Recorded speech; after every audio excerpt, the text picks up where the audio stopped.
All right. Button pressed. Announcements hit. Uh, uh, uh, mm, my audio is working. It is. So what we're doing today is more Zomboid. And I will not be getting tilted.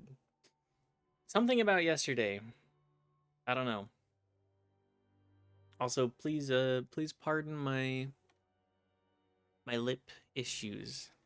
I've mentioned previously I do have a cold sore that I'm healing from, and that's why we have not had the camera the last little bit.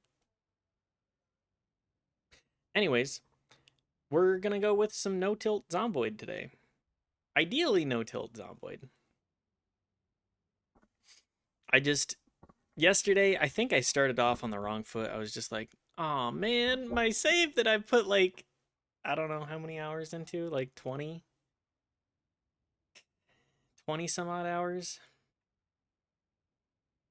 It just really sucks to put that much time into it and then just like, oh, I can't actually access the save file anymore. So we're just gonna launch into the same file.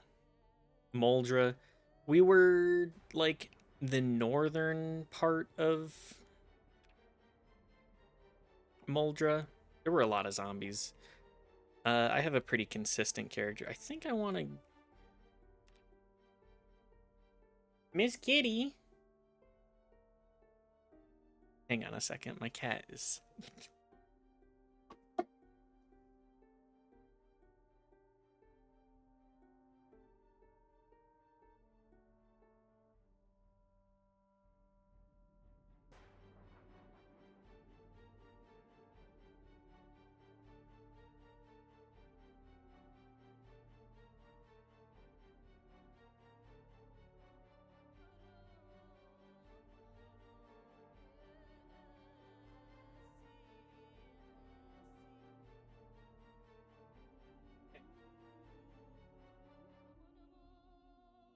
Anyways, cat yelling aside, I think we'll just go with this. Josefa Whitehead.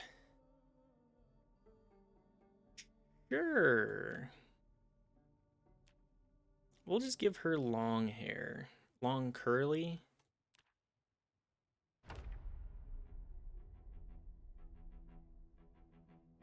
Rail yards are a great source for heavy tools. That's something that I did not know previously. Sorry, gotta adjust the microphone too.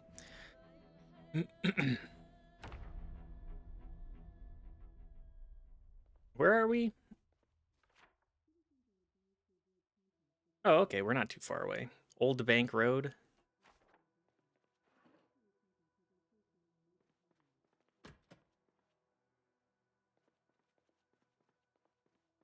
Gotta get through the early stages, at least as fast as possible.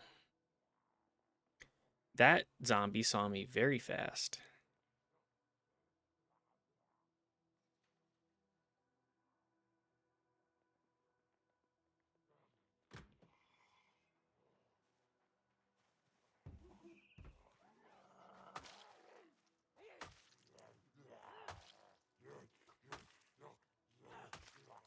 Sorry, for a second I was like, oh no, is it extinction settings?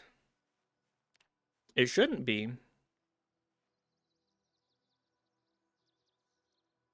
I think they may have bumped a couple of settings in a couple of ways that that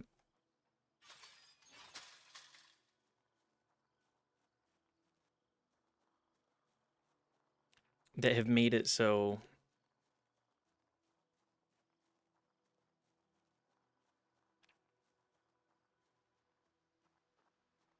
Oh, a barricaded.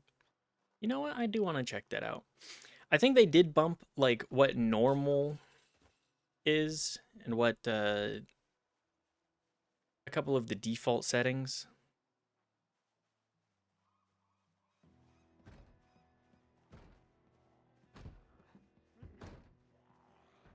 Okay, they're making noise in there.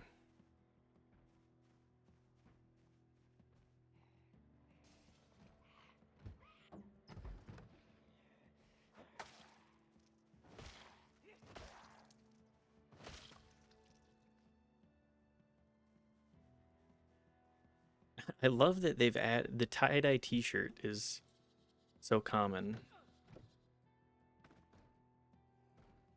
That's a lot of zombies in here. Is there anything worthwhile?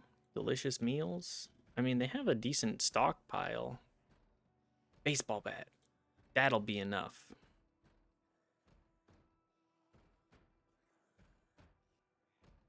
I can I can use this.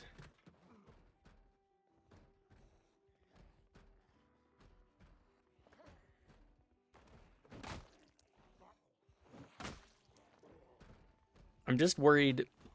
What the?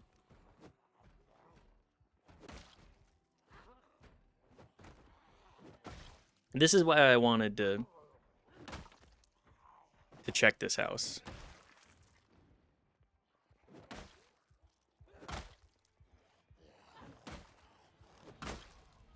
I wanted an actual weapon or like anything to really get started.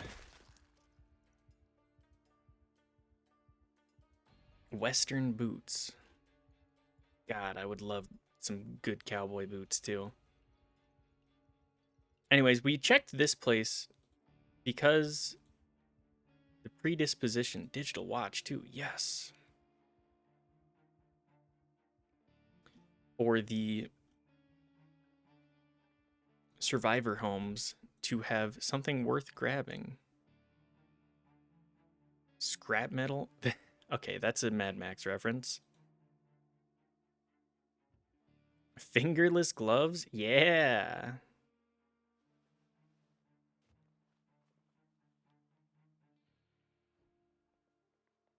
My gloves, they stay fingerless.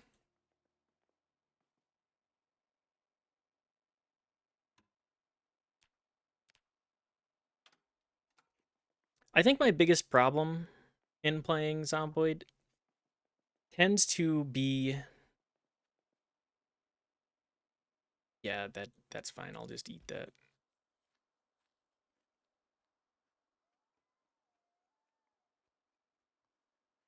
Anyways, my biggest issue with playing Zomboid is that I want more power fantasy, and this is a game that is not very much about that.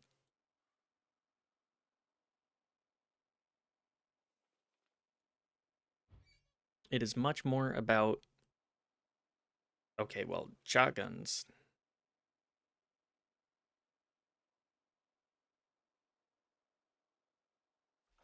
Do I have a?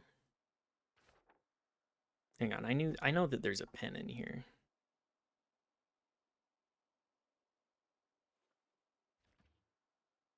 And booze?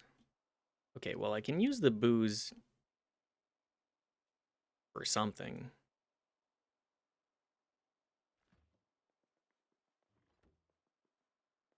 Anyways, we came here because of the predisposition for useful things, like a weapon. And we'll just mark this as weapons.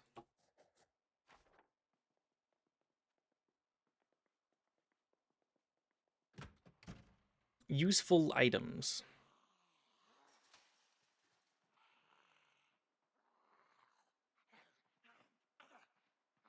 Items that could perhaps help us in our quest to get across town.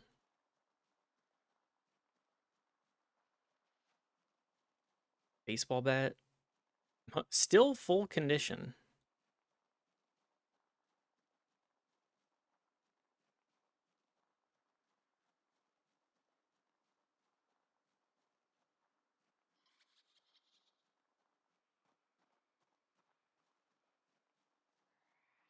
Anyways, so today I've gotten a couple of things done for sure. I have I did some work stuff, always useful, always a necessity. And then I got some laundry done. I shaved. I was getting a little scrungly. I was not really caring about how I was looking at all. Most of that being because partially I wasn't on camera, and the other part being uh, whenever I get my, whenever I end up having big cold sores, I kind of just stop caring about how I look because I don't look very good at all. Uh, and this most recent outbreak was terrible. Like I had four separate locations where like things got bad,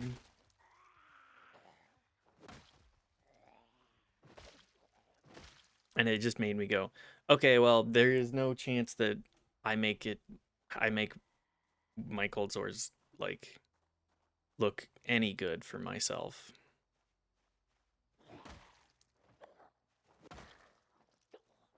So I'm just gonna not care. And so for the last week and a half or so, I've just kind of let myself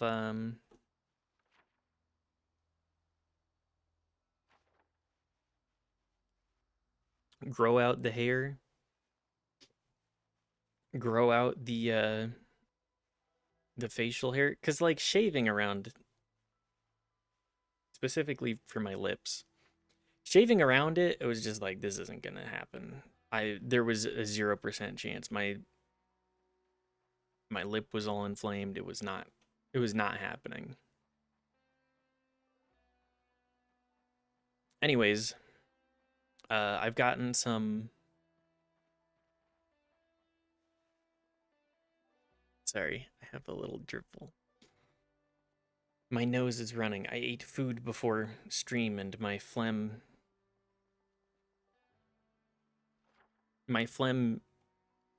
tickers. I don't know. Uh, my body says, you know what? What if mucus?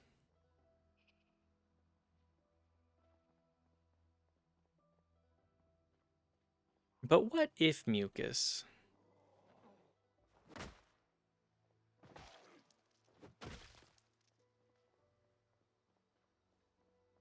Baseball bat is still looking fine. That's great.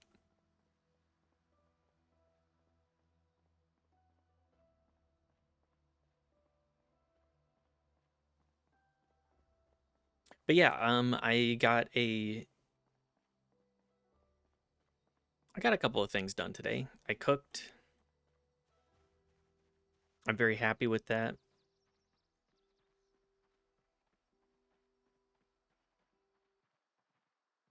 My we're approaching one of the different characters festivities, I'm sure. But I cooked a vegan shepherd's pie with a Colcannon topping. Used a bunch of veg and lentils in order to make the standard topping. I think I would call it a gardener's pie, simply because like a cottage pie is beef, and then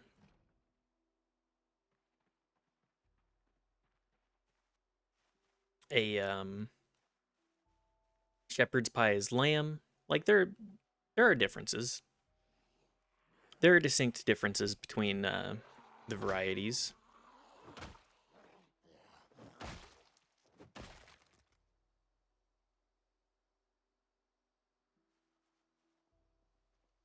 Important differences, I would even say.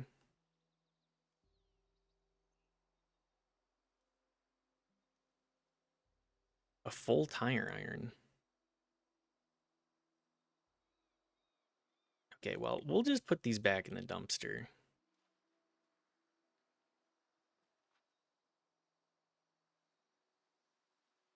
The garbage bags are mostly there for other purposes. A fresh burrito just in the trash? Yoink.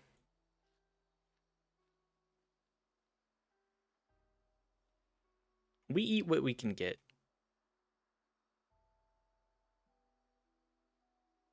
Even if it is in the garbage. Chicken foot stale. They've definitely revamped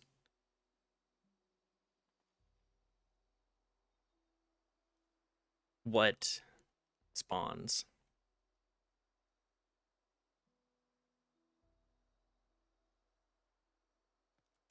Like ketchup, a full snow shovel.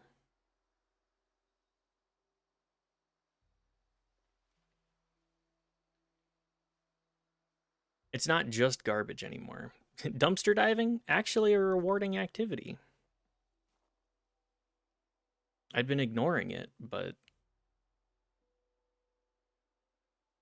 small carton of wine. People are just throwing away whole things of wine.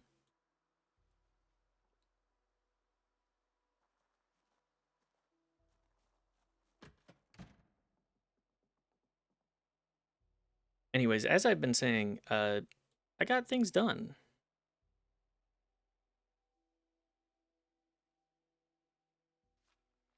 Maybe things that I otherwise would not have gotten done, but I got them done. Oh wow, place actually has stuff.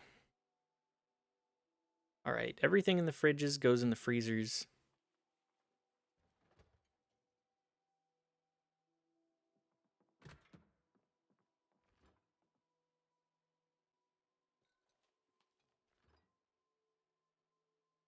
Just because I don't know when I'm gonna come back for it, and I don't want to deal with the issue. Garden basket. Hang on. That's a lot of stuff. Is the garden basket also actually useful? Not really, but I'll just put it back on the shelves anyways.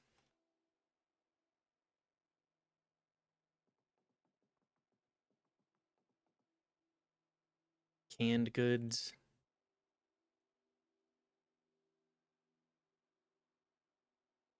I'm kind of surprised. This looks like a solid place to loot up again. Box of canned beans worth its weight in gold.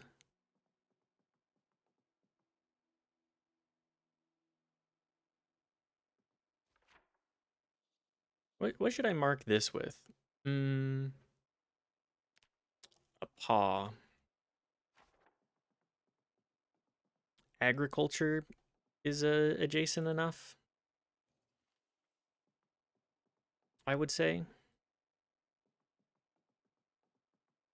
What the hell is this place? You know what? I'll drink a ginger ale.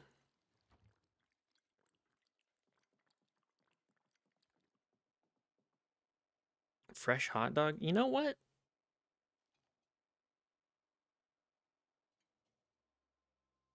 I could eat 7 hot dogs. I could eat 7 hot dogs in a day.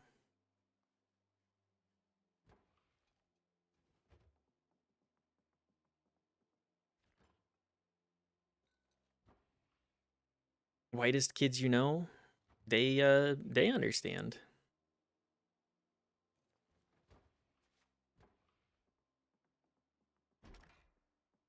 What the hell is this place? This is just like a 7-Eleven. What a weird demographic they're marketing to in this. Well, maybe not.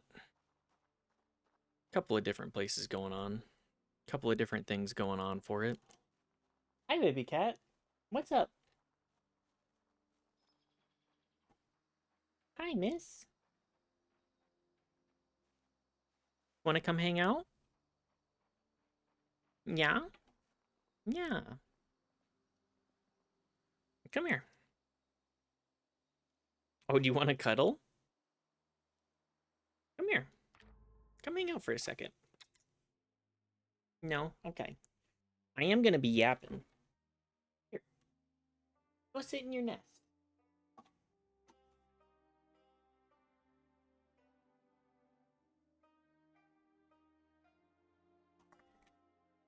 What a silly cat. Go lay down. I'm just going to be hanging out in here. Go ahead and lay down. Yeah, there you go.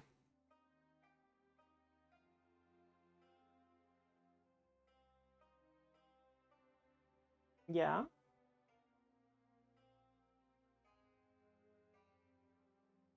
Okay. Anyways, cat interruptions aside.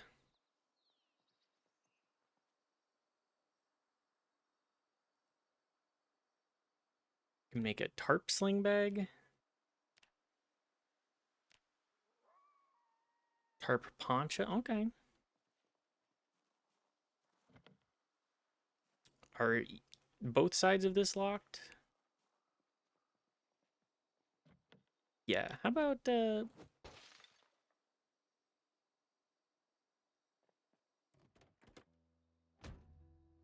we just double check?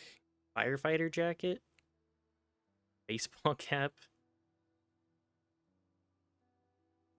I'm kind of surprised about the firefighter jacket.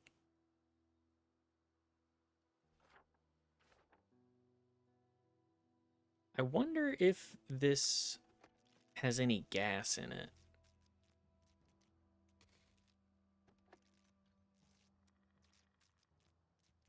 My bet would be no. Is that like a deerskin rug? Any hunters out there know, are deerskins popular for rugs?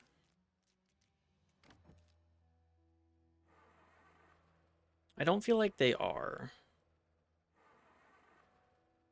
I also feel like this truck is not going to start. Okay. Hello, Riley.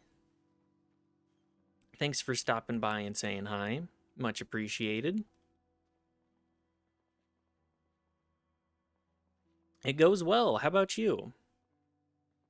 Zombie Sims? Yep. More Zombie Sims today. Yesterday, I got tilted. I got tilted because they changed over the save file system, and I thought it was going to be slightly different, and I thought my old saves would be preserved, and they were not.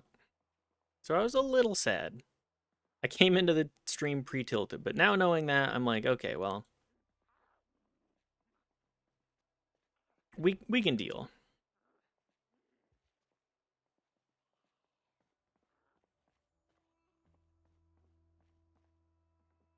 This is a new save then? Yeah, kinda. It's a semi new save. My tilted runs did end up culminating into this. So tired. What's got you so tired?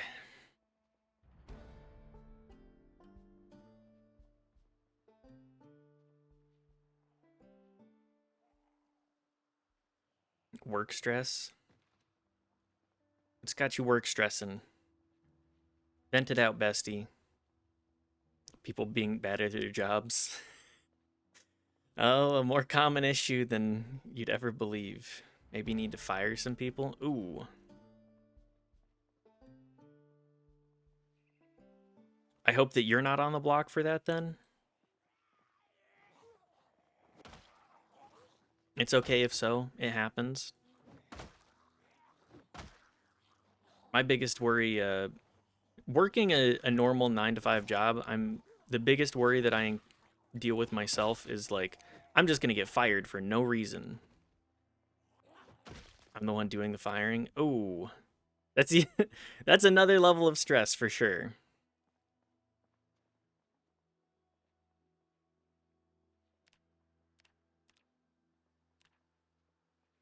Being the one that actually has to pull the trigger is very stressful.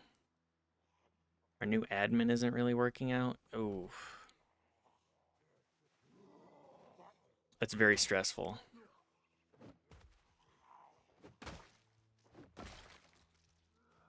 Can understand why you would be concerned. One of our piano teachers has been really, really inconsistent. Really?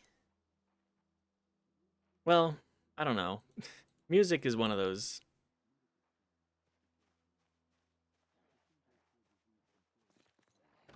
Music is one of those things that attracts all kinds of people.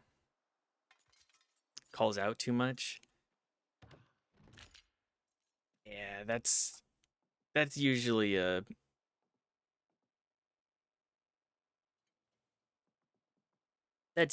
major problem.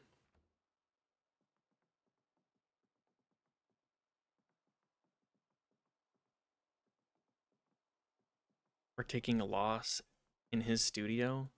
You're taking a loss just because he's calling out some. Oh, yeah, that sounds like it's not going to end up working out.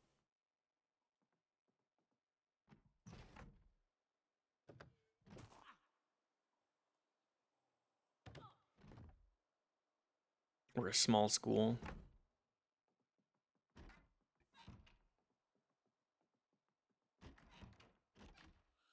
So what kind of feel free to spare the details on this. What kind of school do you do work for?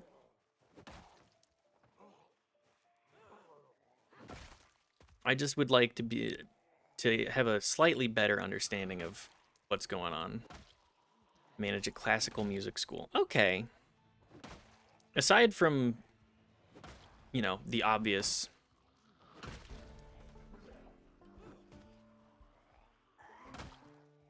stress-based issues, it looks like we're going to have to run in a second here. Yup.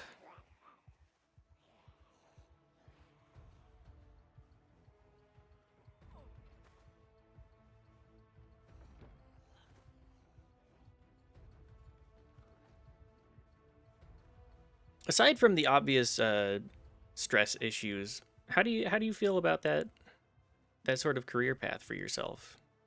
It sounds like it could be very fulfilling. Pretty chill otherwise. Parents are wonderful, teachers are wonderful, and a dream job. Hell yeah, that's a lot of zombies.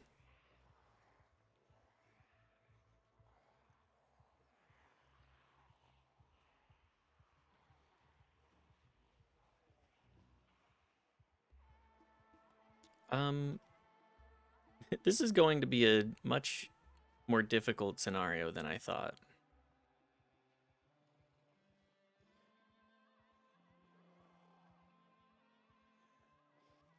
One day I would love to own a music/instrument shop, but late stage capitalism has killed that dream.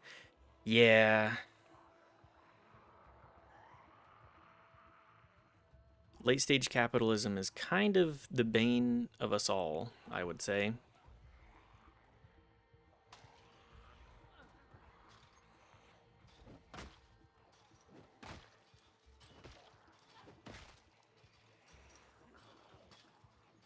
Nobody gets to enjoy anything. Think of the shareholder value, though. But what about the shareholder value?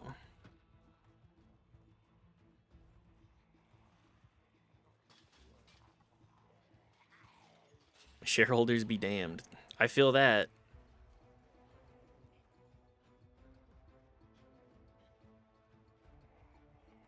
I work for grab this, value this. No, for real though, it's just downright absurd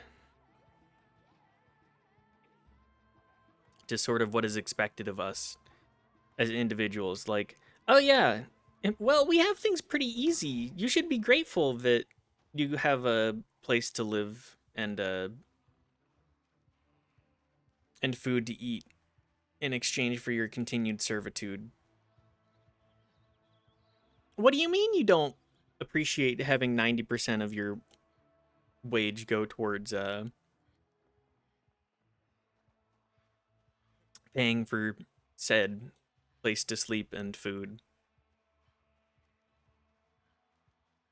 Fuck you. Just a big middle finger. Surf class never changed, just got renamed. Yup.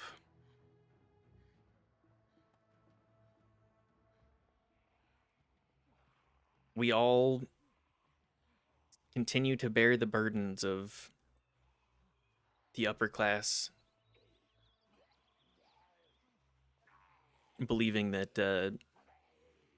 they deserve more.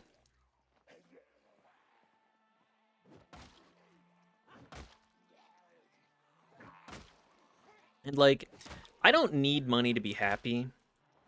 I feel like nobody should feel like they need a large sum of money to be happy.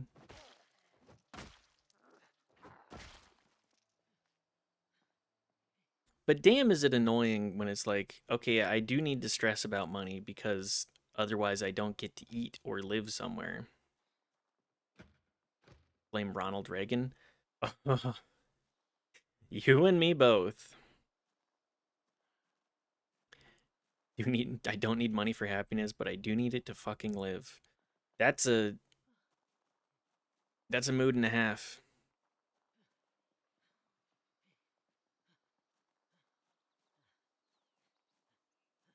I I don't need a large sum of money to be happy.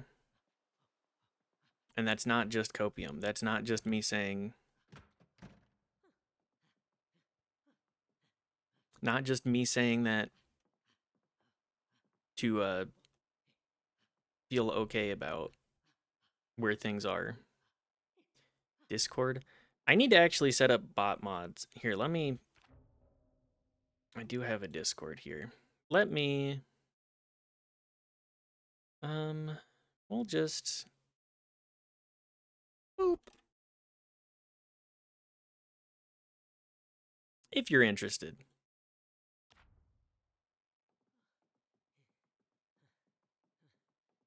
I think Bo is also in there. And by think, I mean I know Bo is in there because there's only like 5 people. But hey, uh, the most important thing to me when I'm streaming or like for streaming generally is that I get to hang out. I'm in there. That's true. Unholy Ghost is in there. We do have a couple of people in there. It's mostly me, Daft, and Knife, the people that were playing Solasta, shit posting,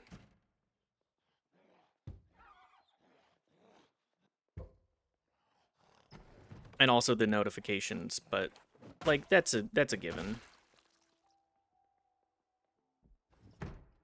I like Twitch for the social aspect of it. It's true. Also, hi Ghost, Unholy Ghost. Thank you for being here as well. I know that you like to lurk more, but I appreciate you popping in and saying hi. But yeah, Twitch for me is just like I'm here to play video games and hopefully other people want to yap with me. Discord is kind of part of that.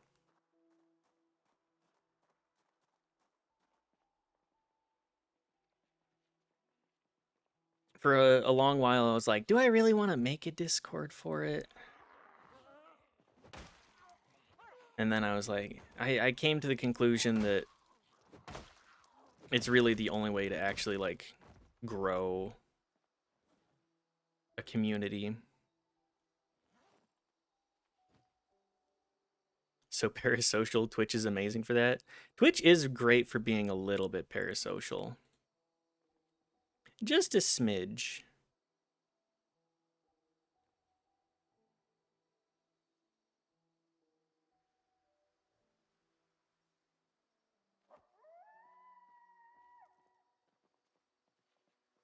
I also love to be a little bit parasocial.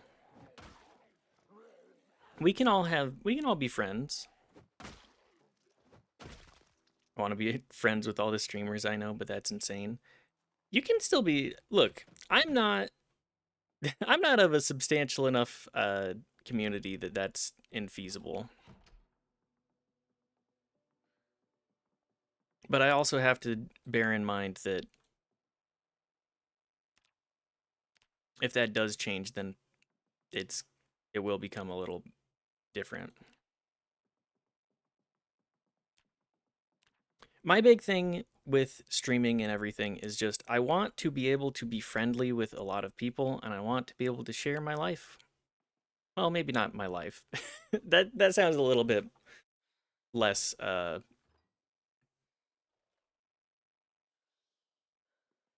doable. I want to be able to share what happens in my life with others. And I have friends and stuff for that, but it's it's more fun to be able to have a bunch of people to be able to yap with. What's happening in the midst life right now? Um, let's see. Let's run it down. I'm working a kind of shitty 9 to 5. And by kind of shitty, I mean like it's less shareholder value based, which is nice, but also there's a certain part of it that is a little annoying because again, I have it's the typical 9 to 5. I just want to I'm focusing on streaming. Right now, I'm trying to do 180 days straight, not straight, but like 180 days in a row of streaming, which I think has been pretty good. Holy moly.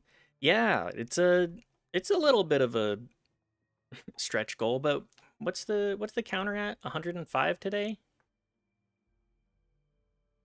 I figure it's I really struggle with that sort of like gifted child mentality of like if I'm not good at something immediately, then I'm no good at it at all. And I've started and stopped streaming a couple of times. Like I started back in I'll say 20 when sorry, I'm thinking it's at least 10 years of streaming off and on. I think one of my first streams was me trying to do the 50 McNugget challenge. Ad break, thank you. I'll just yap more. Just slap everything in the freezer here. Um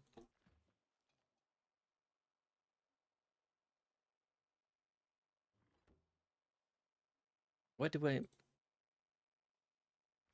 we'll just slap everything that I can that needs to be refrigerated in the fridge.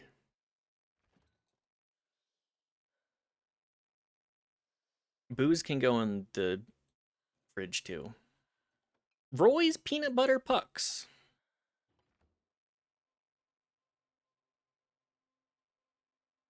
You know, as ridiculous as that sounds, I think I could eat a peanut butter puck.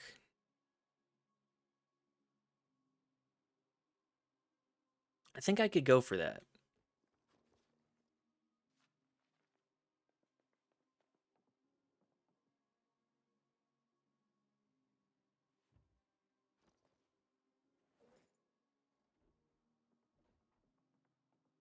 I need to outfit this place with a little bit more stuff too.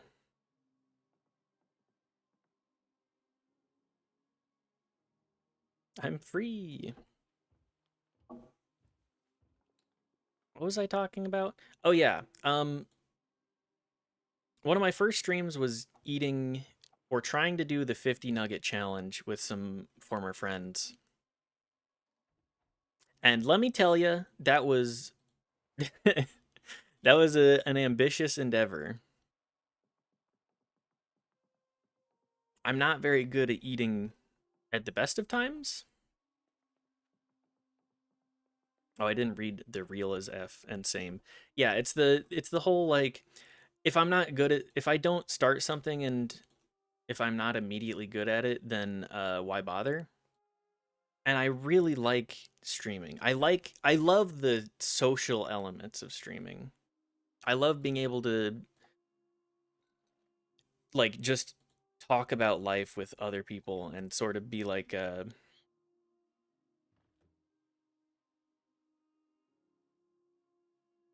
I'll say sounding board. I think your streams are good. Yesterday I was not feeling very good about it. That's kind of where part of where my crash out came from. It's a great time. Well, thank you. I'm trying to be better about actually accepting compliments too, and that's a difficult thing for me. Felt bad that I immediately had a lift and had to leave. Oh, don't sweat it. We're all here. I understand life. I understand how it goes. Said 9 minutes until pickup and then changed my driver. If you don't mind me asking, what were you up to?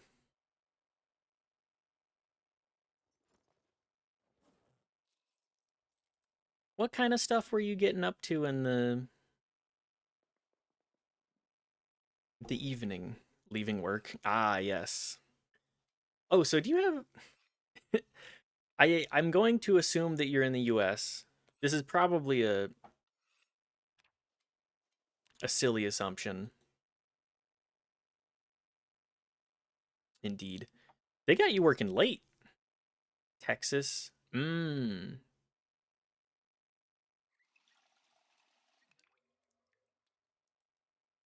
Texas is I have a lot of sympathy. 10 to 6:30. Yeah. Whoa.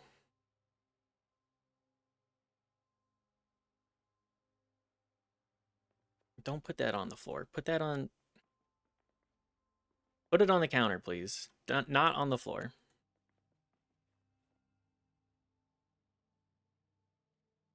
Strapped shoes. Wifey and I are sharing the car though. She couldn't pick me up. Got to tell me was waiting around until 7:15. Ooh. That is an unfortunate oopsie.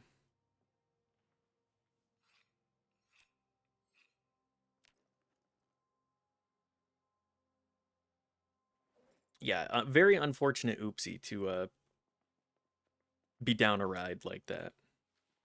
It's okay, school's open until 8. That at least makes it easier. Had plenty to do.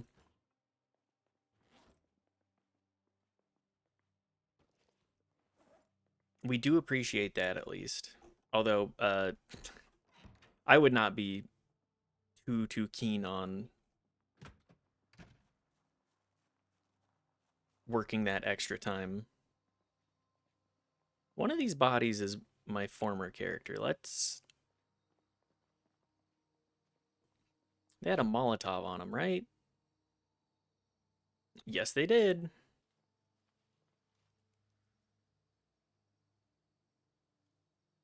Sure, swap out the shoes too.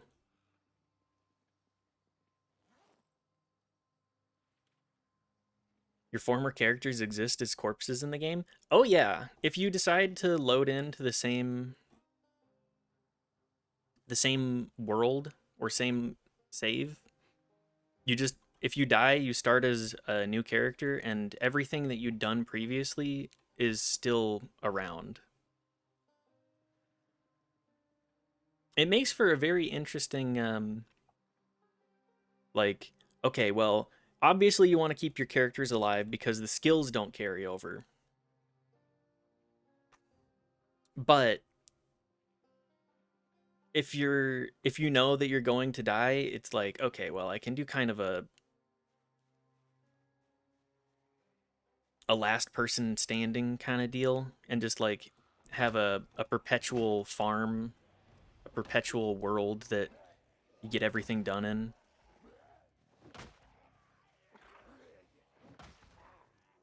It is very nice. It's what makes Zomboid like playable in the long term for me, which is part of why I was so tilted yesterday, not realizing that the new update killed old saves. Because I've been streaming, I've been streaming on these worlds off and on for like a couple months now, so it was a little bit frustrating. I just died in Louisville, spent forever driving up to get my body, died again. Oh, Louisville is a mess to get into and out of.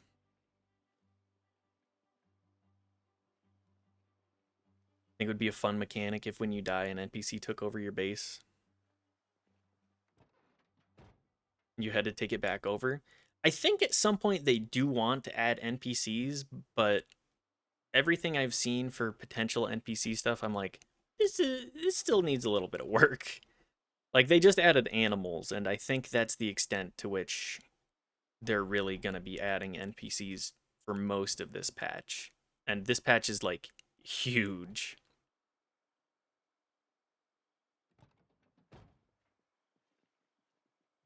Been playing other stuff and taking a break. That's a good idea. I It's hard to lose huge amounts of progress and be like, I'm ready to go right back at it. I'm gonna have a great time.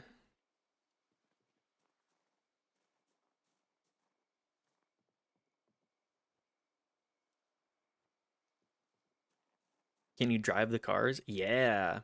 One of the big things that I like to do is I like to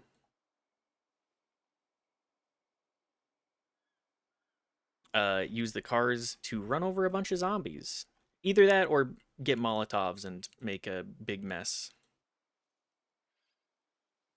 Big fiery mess. Does gas not exist? No, gas does exist. I do on Sandbox. I play on a specialty sandbox mode that like I customize the settings, which is a really nice feature of it, by the way. Like the fact that you can just say like I don't enjoy default settings very much. They're too hard. I just want to this is I want to do a little bit more on the fun, like focus on the stuff that I find interesting. Like we have bumped XP gained because this is for stream. So I want to make it so that I'm not like, all right, time to make 300 different types of shirt to get one level and then quadruple that. It's part of why I don't think that RuneScape is a particularly good stream game. And my blacksmithing and welding and carving maxed. Grinded so many skills. Scrap metal armor didn't do me any good in Louisville though. Oh, yeah, that's a lot of grind. That's a lot of hard work just to end up chewed up. My condolences, Unholy. Grinding on stream sounds like it would not be fun on your end. I'm not the biggest grind fest fan, so it is a little bit more of a like I'm not if I'm not having fun, it reflects on the stream quality too. It reflects on like the quality of everything going on. And I just want to make it so that again, priority numero uno here is I want the stream to be fun or for it to be like pure suffercore. I don't want to do any in between on that front, at least, because one of the channel rewards right now is if you have a bunch of points, then you get to make me play Dark Souls 2.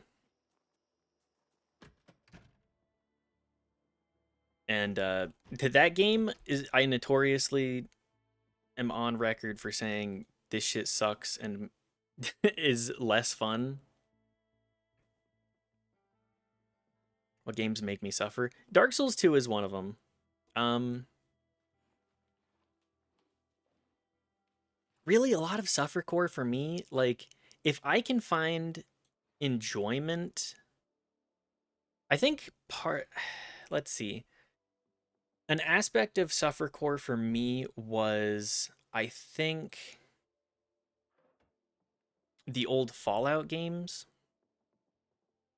Like I had a lot of fun with those, but the old school CRPG is a little bit more difficult to like get into, like pre 3. Yeah. I actually really liked Fallout 1 and 2. I think that 2, its biggest issue is that its intro is a long time, and it does make it a little bit more difficult to get into initially, but it's not necessarily like a full on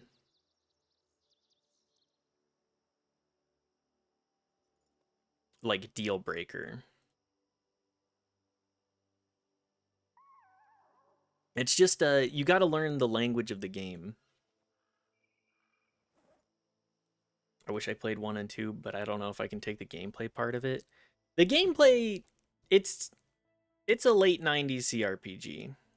Also some of the writing, I think the biggest gripe that I have against it is that the writing for playing a female character is pretty bad.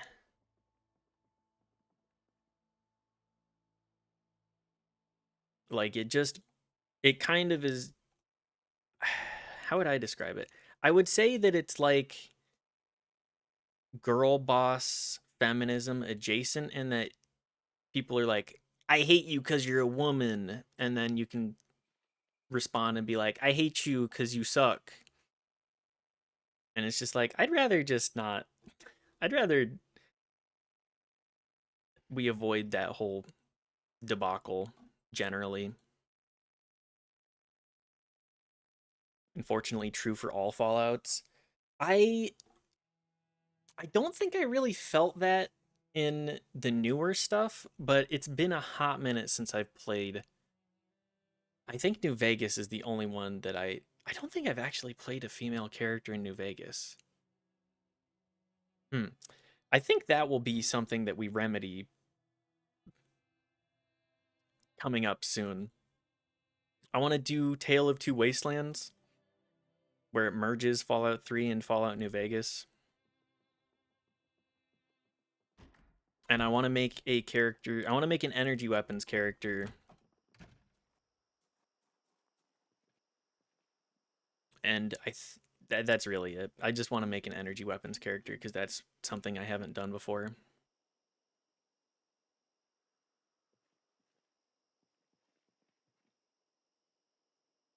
Iwa is doing that right now. I'm not familiar. Who? I assume that they're a Twitch streamer, a fellow streamer, a fellow content creator of some kind.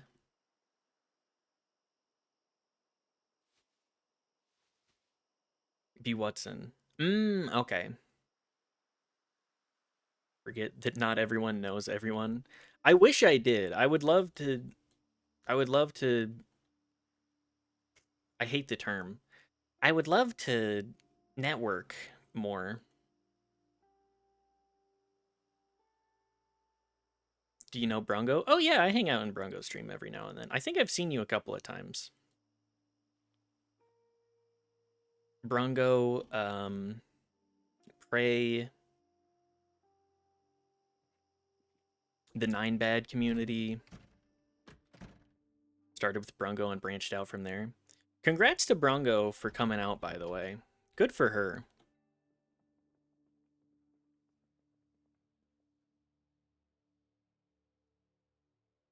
I love her. I think she's got good content. I think she has a certain level of snark that is generally endearing.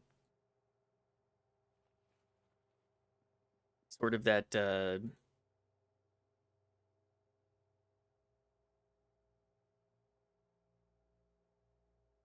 sort of dry humor. She inspired me to come out to my dad, but I'm scared.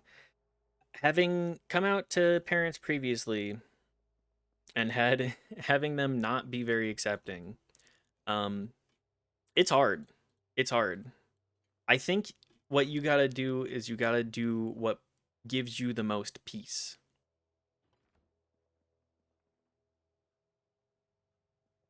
Because I'm non-binary, and let me tell you, telling parents that telling parents that do not understand like being queer in any capacity, they just don't get it. I think I'm gonna text him, but I can't take his reaction. I don't think, but he needs to know. I think it is important. As I said, whatever gives you the most peace is the thing that you should do. And I genuinely wish you the most luck with that because it's very difficult.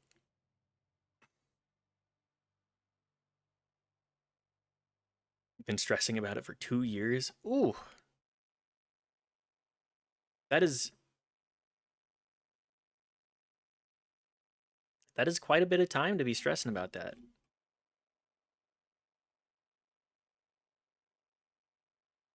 Oh my god, my character is sleeping like I do. I go to bed at 10 p.m. and wake up at 11:30. What's my alarm set for? No, I missed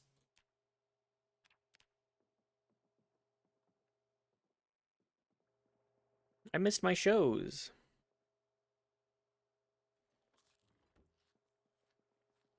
I kept telling myself I would tell him when I actually started HRT, but here we are now. Yeah.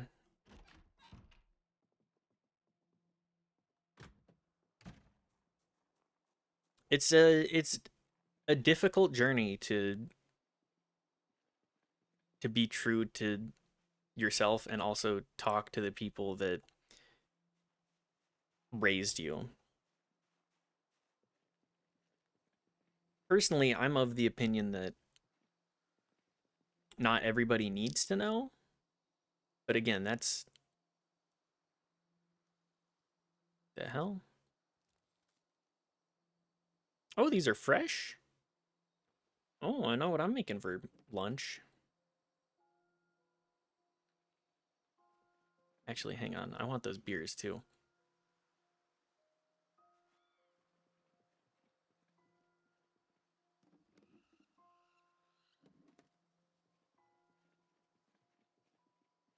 Anyways, obviously I don't know like specific circumstances,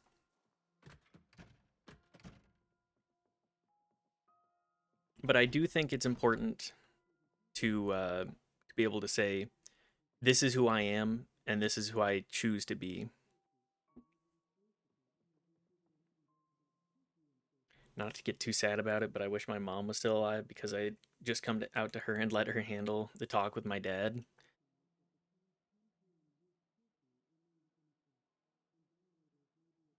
Losing a parent relatively like in I'll say mid adulthood.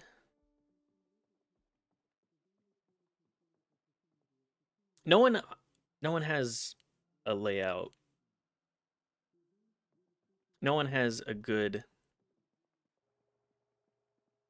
like here's how you should handle adulthood, and anybody that says that is a liar.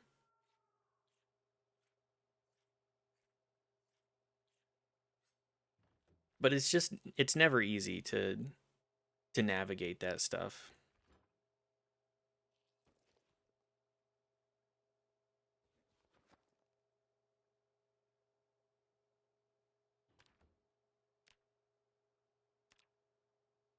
Agreed. We all just pretend we know what we're doing. That's always how it is.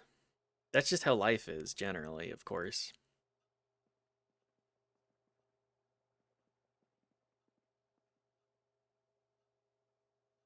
How come I can't?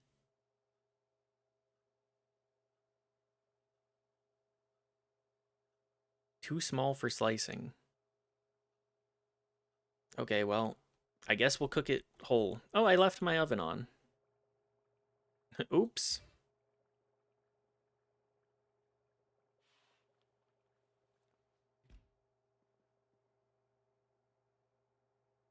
We'll just pour this on the ground.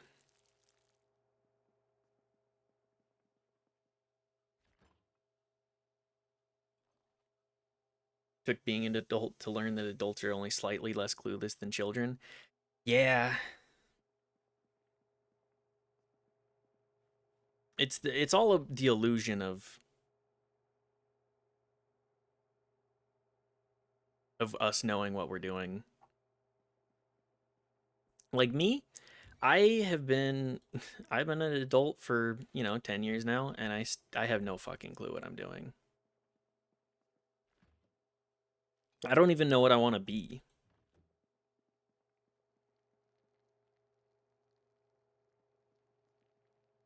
I work my job and I'm like, I can't see myself doing this for 30 more years, guys. Born in 98. I'm a 97 baby.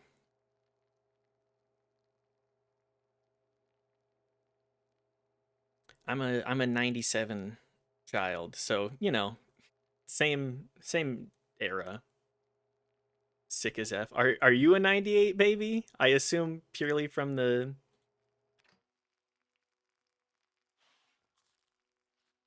98. Yar, yes, yes.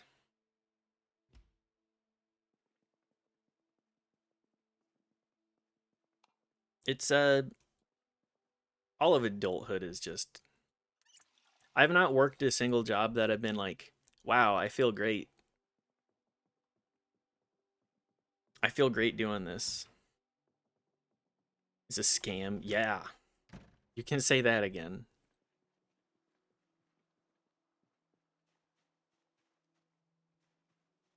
Like, I understand that a lot of millennial children specifically are like, hmm, I feel like I've been lied to about everything my entire life. And I don't think that they're the first generation to feel that way. They're just the first generation to have access to mass media and be able to fully articulate that. Well, I shouldn't say first generation. Like the first big generation of being able to do that. Absolutely not, nor will they be the last. It's the first job I've had that's genuinely fulfilling. It's where I land is I don't care what I do if what I do feels like fulfilling work that like actually makes an impact on people's lives. Like I work at a university doing I'm not going to say too much, but I work at a university doing like research adjacent stuff and it's let's be real, it's mostly like uh data entry stuff. And I don't think data entry is particularly fulfilling, nor do I think it's particularly like it's not a bad field. It just as a human being, I don't feel satisfied.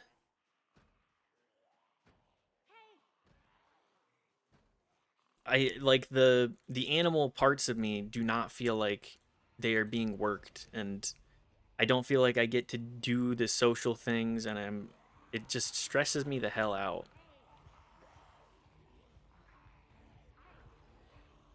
Will forever be needed from here on out. Well, AI Tech Bro voice.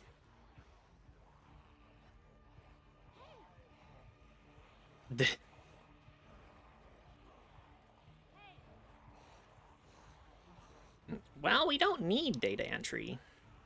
We'll just have the AI do it. AI definitely replacing most data entry jobs in the next 5 to 10 years. I think there will always be somebody that needs to oversee it to be held accountable.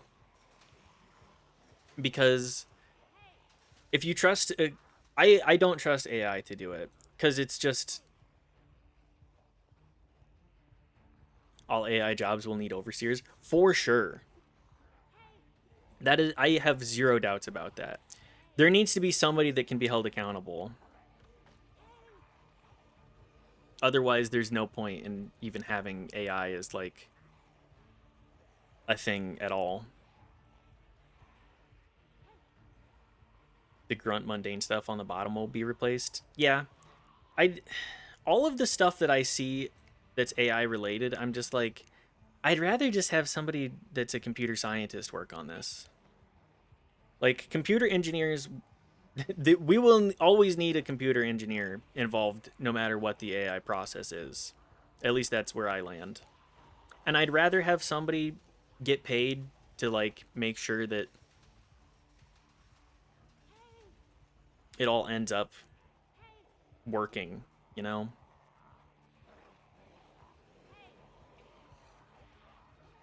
And I feel like AI as seen in pop media and pop culture currently, well, maybe not pop culture, but just like in the general consensus is not anything big. Just program a super specialized AI to oversee the AI. People will one day be AI. It's going to end in climate disaster. That's my biggest concern. I don't care about I don't really want a world where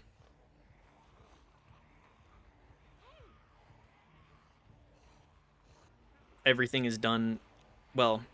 I would love if there was a world where the AI did all of the like overseeing stuff and we all just got to do like humanities stuff like philosophy. Climate disaster is coming, AI or not. That's true. That's due to mismanagement of resources and like a constant. We'll kick it down to the next generation. Don't worry, our kids will be the one that fix it.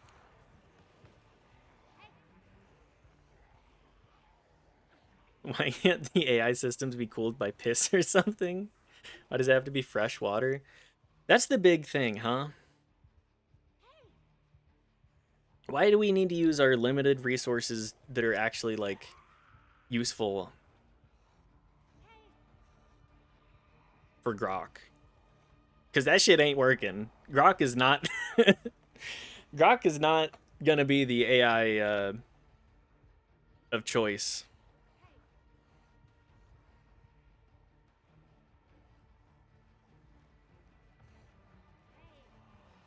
This prep ad made a great pun. God, marketing is a job that I would be fine with being replaced by AI.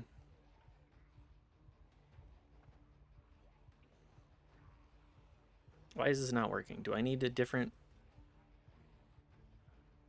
Oh shit! Did the matches not work?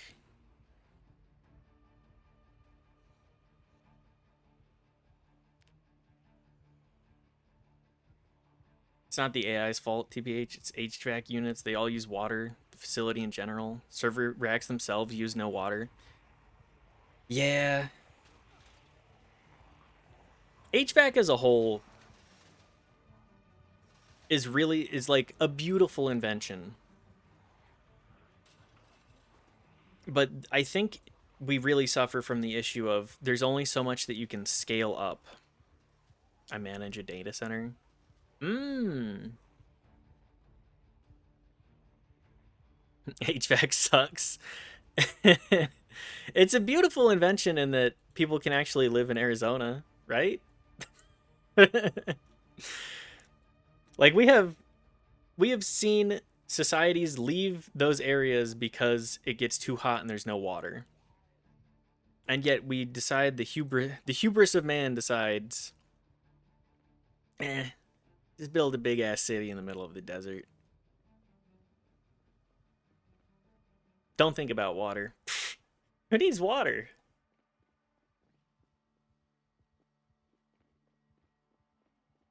Why can't they have big garage doors on the facilities? Let's just make all of them.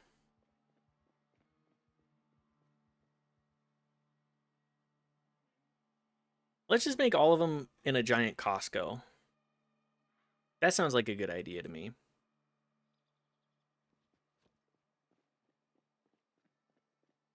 They're floating around submerged ocean ones. Works. Also in space. Works, but cost.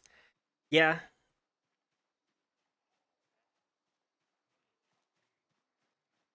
money is fake. All of society is fake to some extent. I do agree that money is fake.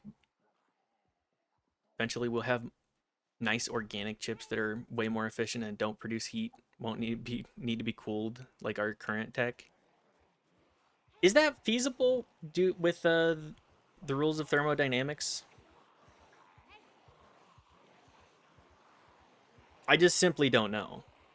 Like I'm the Twitch streamer here. I don't. I'm not a scientist. Your brain doesn't need HVAC, right? But we also still produce heat. That's where it comes in for me. Is like, do we?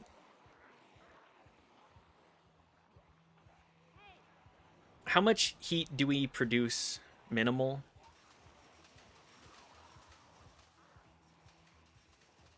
I don't know. That's the thing. I just don't have the answers to these questions. Joseph Smith wasn't allowed to live anywhere else. Of course, he built in the desert. Well, as somebody, I live in Salt Lake. I grew up Mormon, and let me tell you, Joseph Smith, terrible, terrible guy. But the big thing about Salt Lake is that it gets runoff, like rain runoff from the mountains. So it's less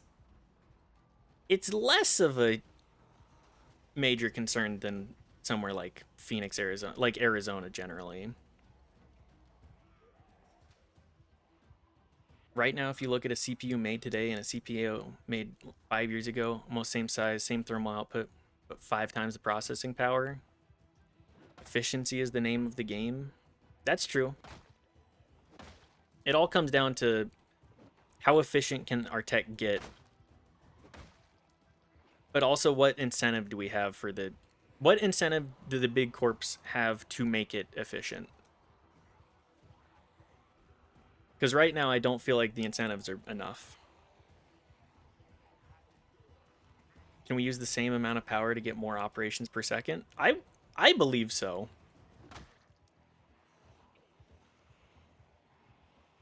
How much of the earth do we have to dig up? Also a good question.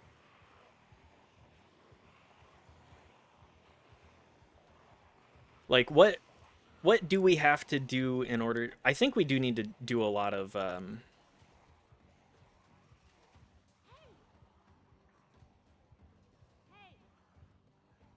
we do have to do a lot of recycling and like cost assessment.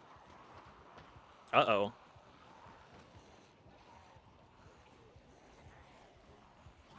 Of what the systems are currently and what it costs to like do things as they currently are. Biological is cheap.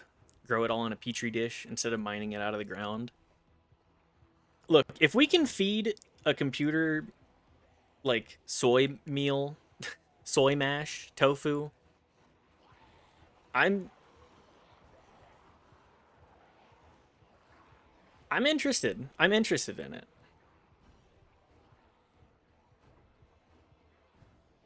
I where I land is like, how ethical will it all be?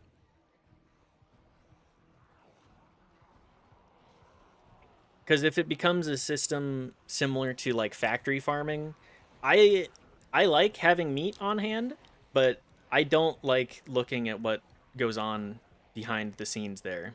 I don't like the idea of having to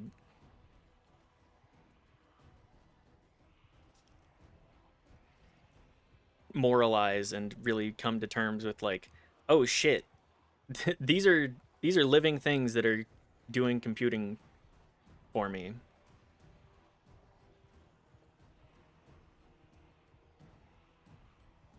Humans aren't much else but biological computers. We slave them away in corporate slop. We already do it. We already do it, but that doesn't mean that it should be happening.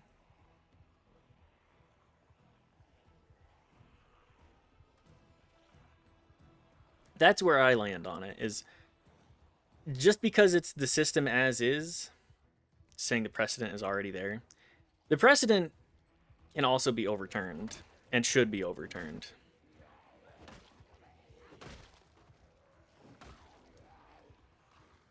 I'm not saying that like nobody should have to work ever. I think that it should be a case of people should be able to do what they want to do, like live a more fulfilling life than slaving away. Sound like a hypocrite because the phones are the reason why I learned all this, but goddamn, tech consequences hurt my soul. They hurt my soul too.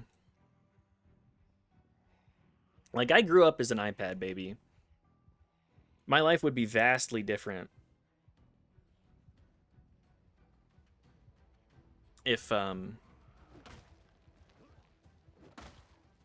if I didn't have the internet. I would probably be a way worse person because I wouldn't have had a reason to do the same kind of self-reflection.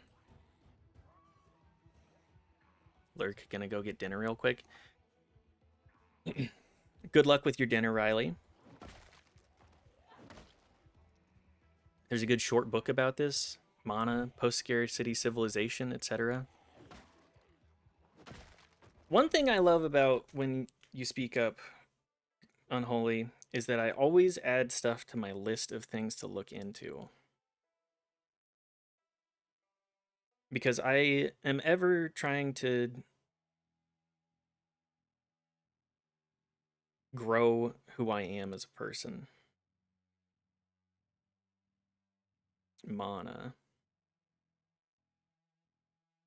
I'd probably be miserable and not a hot transsexual. Exactly. I wouldn't have the same kind of self reflection and sort of like desire to step up and improve. And I'd probably be like, a thing about. So I'm about to go to the restroom here, and that's why we're paused. Um, the thing about Salt Lake is it's kind of like a weird time capsule of the 1950s, and everybody just puts on this like illusion of like keeping up with the Joneses and being like, I'm happy all the time. I've never been upset. And then they just closet all of the negative emotions that they ever experience. And it all comes bubbling forth in some fashion in whether it be like there's swinging communities out here that are prevalent. There's a lot of child abuse. There's a lot of just like covered up issues, mostly because of the Mormon Church. And I'm a very loud critic of,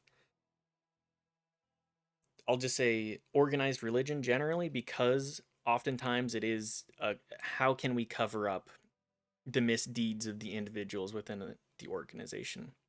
Anyways, I will be right back. I've been drinking a lot of water today and it's bathroom time.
Okay, we're back.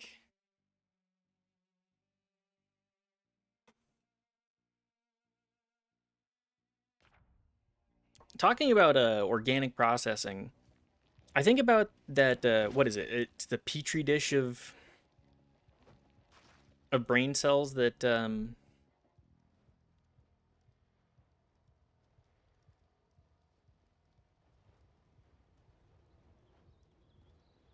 are playing Doom.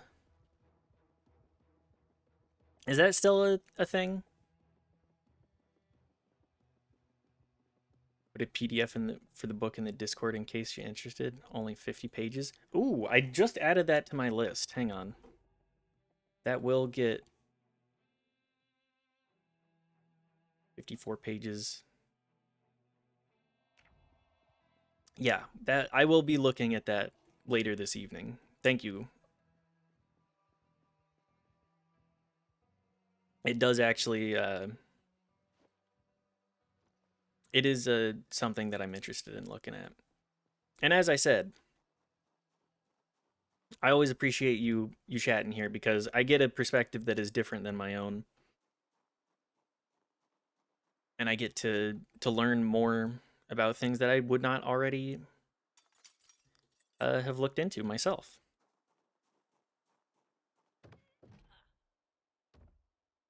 And I hope that I don't come across like a I know everything figure here because I obviously don't, and I never will. I want to be able to encourage differing opinions and differing mindsets here. So, but yeah, the Doom, the Doom, it's brain cells that are playing Doom right now.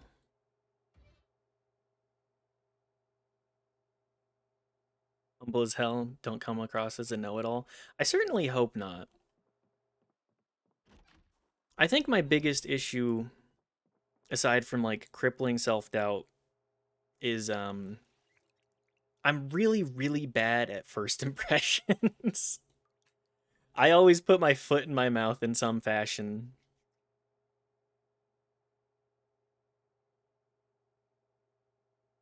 I should like I just feel like I always put my foot in my mouth.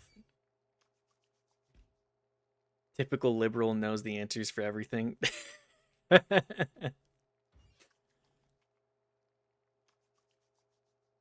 That's me. I'm so liberal. I'm so normal. No, my beef patty.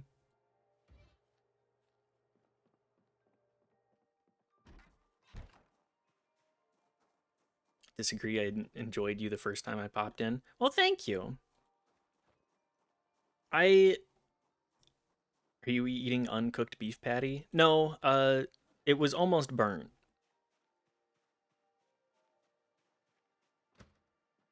It is 9 p.m. Is your child eating uncooked beef patty?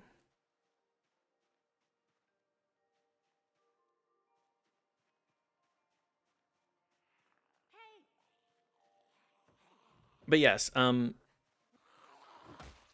don't want to I don't ever want to have all the answers. I just want to provoke people to think on things more, you know? I'm not made for being a policymaker. I'm not made for being somebody that decides how things should be for everybody else. I want to be a at best I would be like a community leader. Like I can organize a get together, and that's about as far as organizing goes for me. Mostly because it's such a thankless job.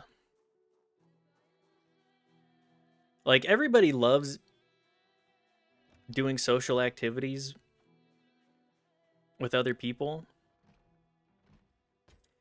I don't feel like a whole lot of people really want to be the ones to organize. Like recently I organized a little bar get together with me and a couple of IRLs, and like the sheer amount of back and forth when I put, "Hey, we're going to meet at this place at this time, choose what day." The amount of times people were like, "Oh, so we're meeting at this place on this day." No, no, that was not. That was, I don't know where you pulled either of those things from, but please, it's written down. It's written down. It's a pinned message. If you look at the pinned messages, I think the hardest part is a fake hollowed out book. Hang on a second. A seed card for hemp. Hell yeah.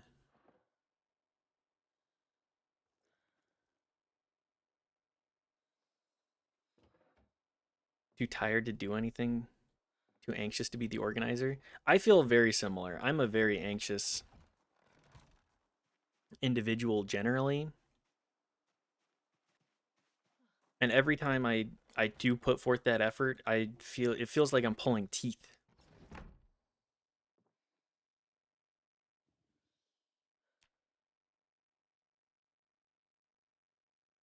I just feel like when I do put forth that effort, I end up taking things personally, which I shouldn't do. It's just a case of manga time for me. See ya. Thanks for hanging out, Unholy. Have a good rest of your evening, and I hope that you get to enjoy some progress in your manga.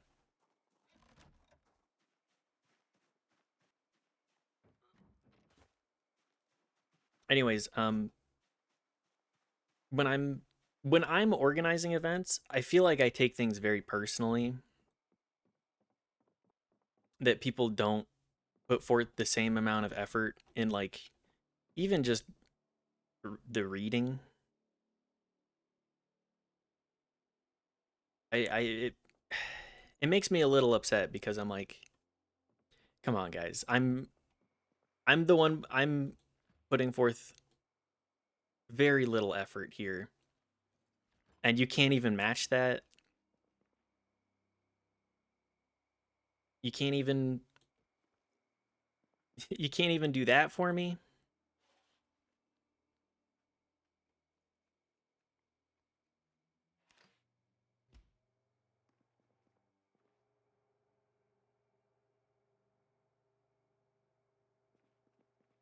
I largely feel the same. It's why I don't have friends anymore. I just started matching their energy. I just feel like people don't want to put forth effort for like friendships. And it's kind of tragic cuz like you can have all of your kind of social needs met through,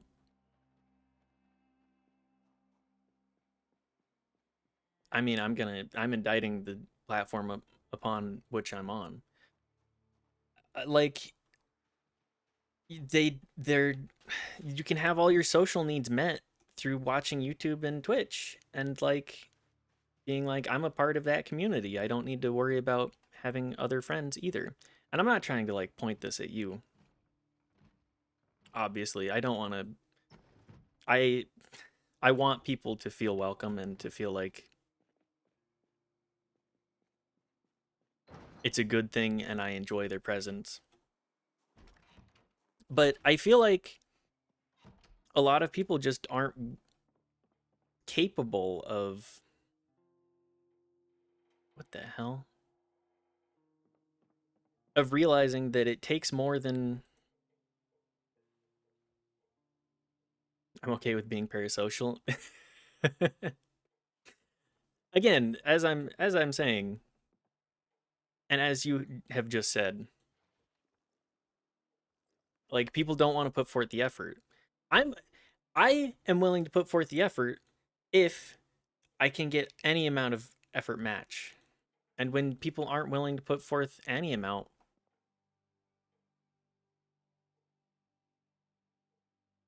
it's basically the same amount of friendship as my friends were giving me. It just it bothers me because friendship becomes so, and again, this isn't pointed. Friendship becomes transactional to such an extent that like we can't sit down and say like, oh, this person does a couple of like weird things that bother me a little bit. Whatever, they're quirky. It becomes this kind of like zero sum game of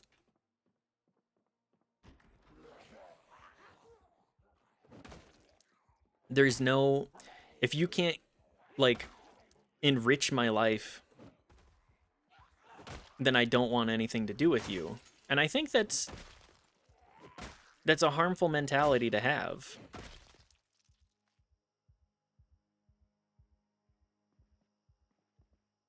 It turns things into, it turns things that should not be. I should compare this to, there's this very specific comparison. It's like the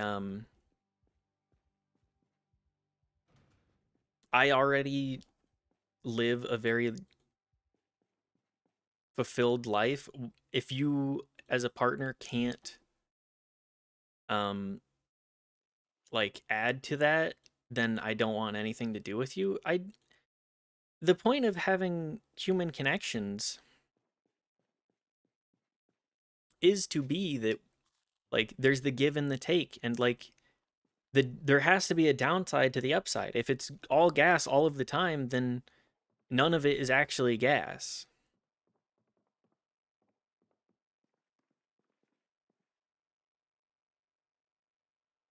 Rubber duck. You were my friend since college, but truly I was putting in 200% effort and they put in 5. That happens. I've seen that happen. I've been the person that has put in that effort and not had it matched, and it's very frustrating. I have nothing but sympathy. It's extremely frustrating being like, this is, I guess, a friendship out of convenience, and it's not convenient for you to do anything. 50? Oh, okay. Even then, like 50%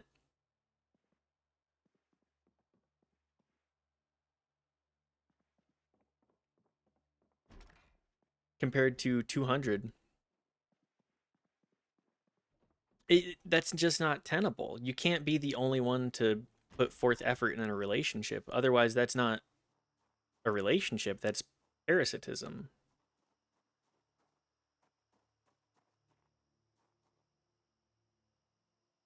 You can't be a part of a community without having it like,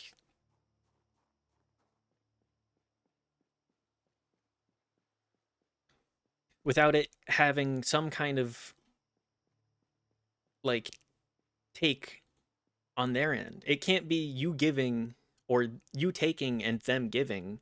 Again, it that's not how human connection works. I just want to be someone's friend like I believe others are my friend. I 100% agree. I have very few people in my life that I'm like, that person is a ride or die. I could I could call them right now and be like, "Hey, I'm in a really tough spot. Can I ask for your help?" And they would be willing to drop everything for me. I think I have like a total of maybe 2 people besides Knife. Well, I'll say 3.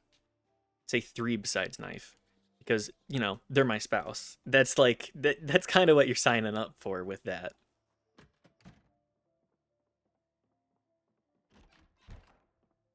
But as I've been saying, like To love is to be changed, and to like be changed is to put forth effort. It's to say like, oh, this kind of sucks, but I'm doing it because my friend asked me to.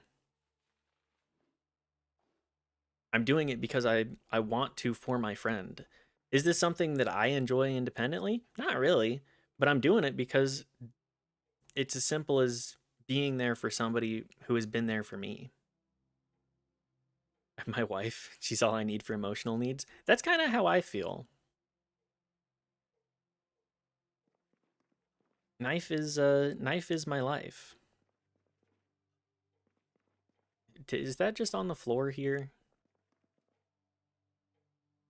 Yeah, I don't think that's placed properly.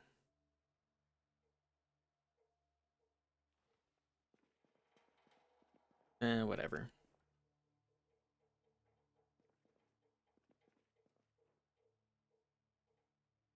Anyways, as I'm saying, like, to be a part of a community requires effort and like putting forth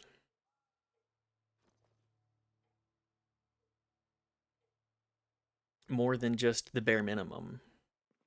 And it's okay, like, obviously you have to have times where you can't be putting in 100%. Like you but if that's all of the time, then it does devolve into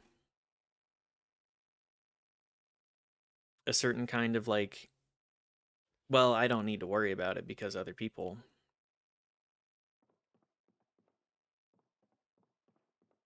like, I don't need to,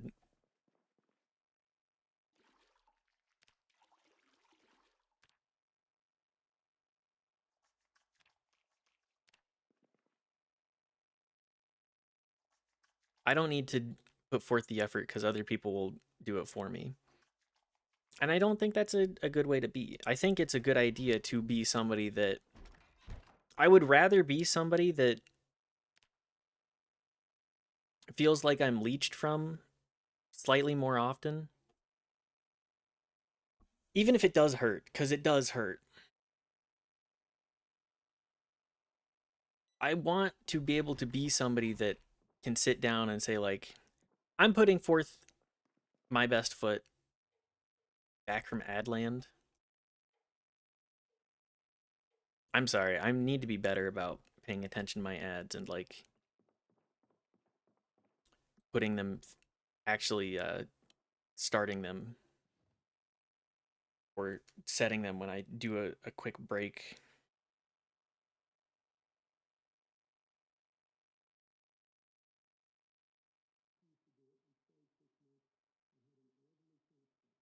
Sorry, one sec. Knife is messaging me as well.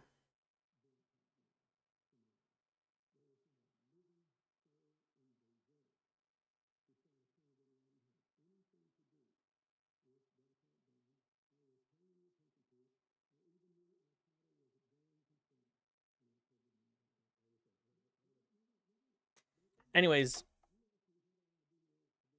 being a person in community, we really suffer from this hyper individualist culture of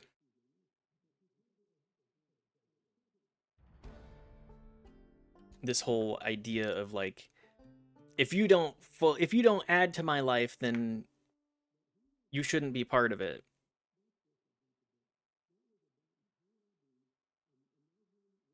And that's just silly.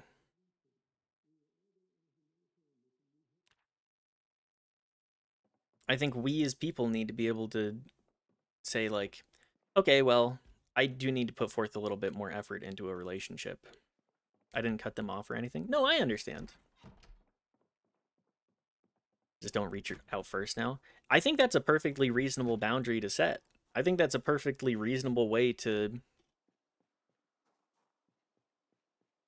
kind of like gauge how close of friends you are with people. So it's been months. That is a really rough scenario to be in though. Being the one that always has to be putting forth the effort, It's exhausting.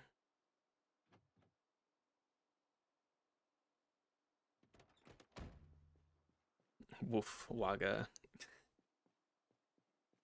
I need to add Waga at some point. It's gonna get. One day it will get added. The hell? Yes, please. Okay, noted. Ooh, a revolver.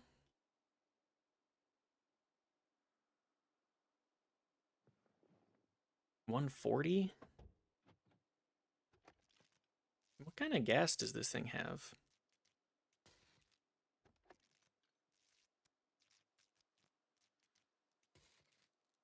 Waka is literally me when I watch streams. I just sit there. I sit and watch streams and I shit post. That's all I do when I watch streams is I'm like,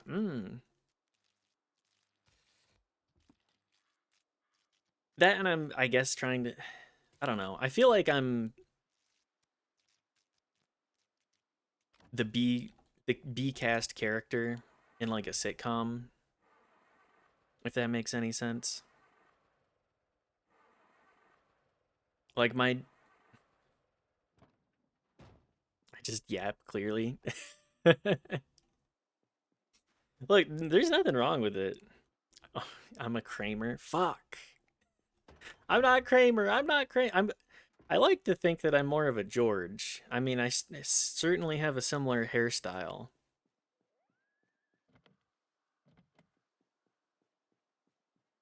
But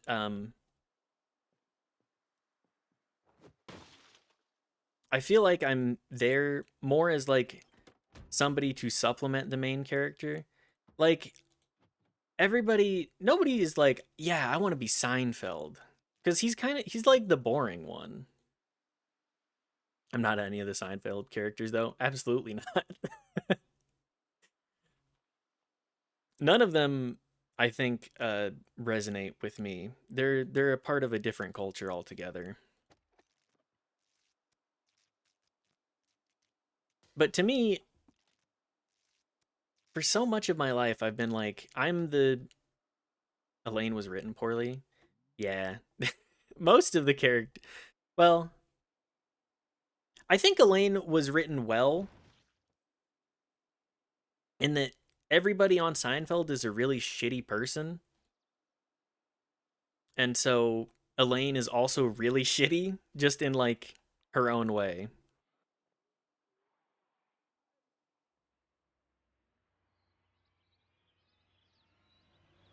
It's been a long time since I've actually like sat down and watched more than maybe 20 minutes of a Seinfeld episode, though. Very true. They're all their own brand of terrible. Like if you look at It's Always Sunny, It's Always Sunny is kind of just the next level of that. I loved Seinfeld in junior high. Seinfeld is like the perfect junior high kind of show because you don't really understand like what makes people entertaining and like the peculiarities of life, but it's really entertaining watching these uh these imaginary people live out their lives and get mad about very mundane things. Sunny is so good. Yeah, Sunny was my high school sit down and watch kind of show. Me and my first girlfriend watched a sizable bit of that. Oh, it looks like a bunch of these guys migrated. Well, time to back over them.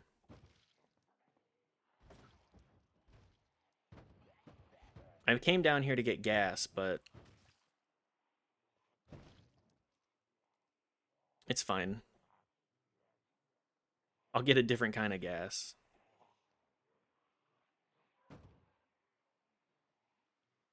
Get wrecked, Zombads. Is is this date does this date me if I say that I was a huge fan of like Homestar Runner growing up? Love the field of view aspect of the game. Yeah, the different like zoom levels, like you get the macro and micro scale. It's a There's a lot of love put in this game, even if I'm very much I am a hot and cold player of it. Yesterday I was definitely very cold on it. Today I'm feeling a little hotter. Never heard of it? Mmm. It does date me a little bit. It was slightly more millennial. It was like an old Flash website. It kind of was about a group of like a small town group of friends that like peaked in high school, and everybody knows each other and like knows the peculiarities,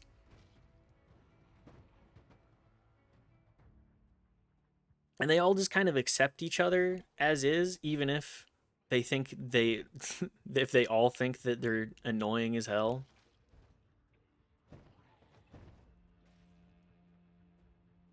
Girl, you're 1 year older, it doesn't date you, I'm just not cultured. I think it's partially because I grew up experiencing more of that like millennial online culture generally. What's it called again? Homestar Runner. It's like Flash animation cartoon. And it kind of like it doesn't state any of what I'm saying out loud like at all. It's just kind of like my media literacy says to me that this is kind of which I should specify. I'm not the most media literate. I'm more media literate than like people I want to say like 10 years younger than me, but that's because I actually read books. Even if they are fantasy books and everybody loves to give me shit for doing so. I like fantasy, okay? And I don't need to justify it. And I know I don't need to justify it to you, Riley, because uh I mean D&D. You came in on the Solasta stream. Fantasy is good. Yeah, I just love magic systems. I've been reading a lot of Brandon Sanderson, and don't don't crucify me. I try not to be like the stereotypical online person that's like, "Oh, you love fantasy? You gotta read Brandon Sanderson." I think he's got interesting stuff. Okay, I like the magic systems.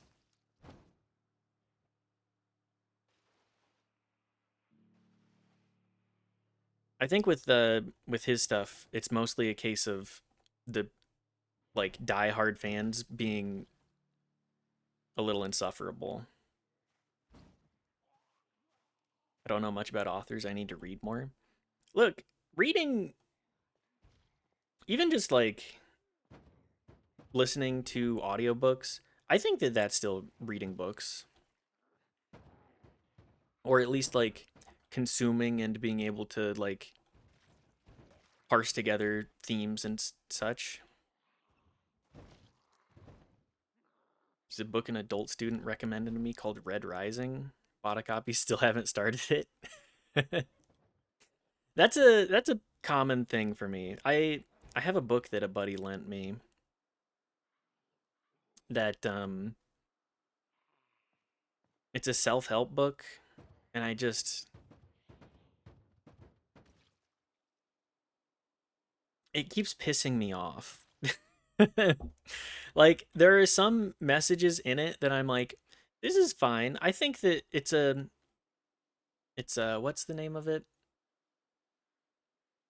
The Courage to Be Disliked. 31 Ways to Get Filthy Rich. Yeah, you know me. You get caught. I'm just trying to get rich. Everything I've said about money before don't matter. All I'm interested in is money. Please subscribe to my Patreon. Please subscribe to my OnlyFans. Please subscribe to my what other platforms are there? Please subscribe to my Twitch.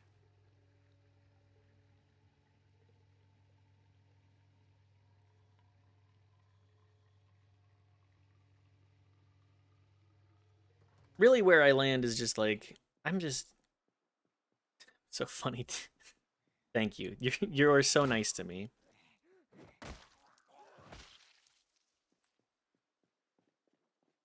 Let's be real though. Like the only the only way that I have of like drawing in people is if I uh well, we'll talk OnlyFans specifically. The only way that I could get an OnlyFans following is if I did some like particularly like degrading stuff. Like, yeah, I'm a bald bitch. Check out my Sorry, I every now and then I start a bit and I'm like this bit sucks, but it's cracking me up. I disagree respectfully. Well, thank you. I hate to break. I'm gonna break your heart here. I don't think there's gonna be the Mitts End OnlyFans.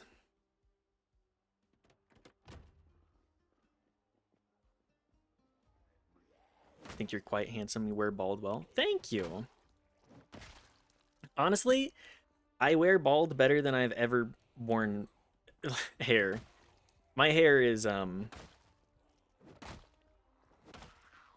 hair is thin,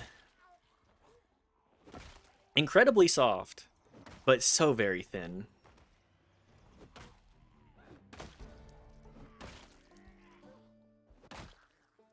It makes it very difficult to actually like growing up I would get haircuts at places and they'd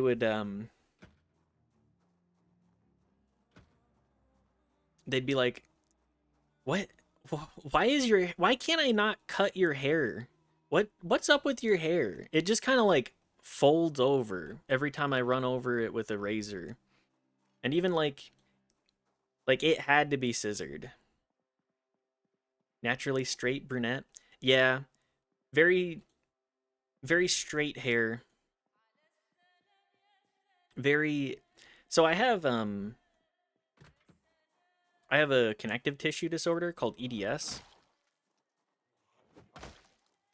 and oftentimes um it ends up having like causing uh like your skin to be soft and like your hair to be like different textured hair. So my hair just kind of like is extremely thin and very, I'll say, malleable. Like I could probably have gotten it to stand up pretty well with just water just because it would take the form pretty easily. But yes, just my hair. When I had hair, I didn't know how to style it. So I just kind of like let it grow out and like it looked good short, but uh I grew out a shag for a hot minute long while ago. I think it was like 6th grade, long time ago. Anyways, it just it looked terrible. It was I think it was like just past my eyes, kind of like that the like emo aesthetic, emo hair length aesthetic, I should say.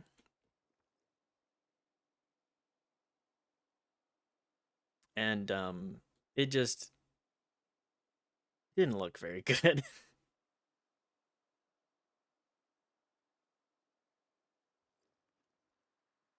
Think bald is a good look for you? Have a good shaped head for it? I would think so. I appreciate the compliments. For me, it's just like, well, what is my alternative? I can grow out the horseshoe? Then I can really channel the George Costanza. Not that I really want to. I think that the message behind Seinfeld had a wonderful time chatting, getting to know more about you. Brungo is about to start. Gonna leave in like a minute. Well, thank you for stopping by and hanging out. I appreciate it. I'll probably end up raiding into Brungo or Prey today. But thanks again for hanging out and chatting so much. It does make streaming a lot easier and a lot more fun. So thank you. Have fun at the Brungo stream. Prey is sickly today. Oh yeah, yeah. We'll probably be raiding into Brungo at some point then. Hope to see you later. Hope to see you there too. Have fun. I'll just be organizing my. I'll be sorting my salads.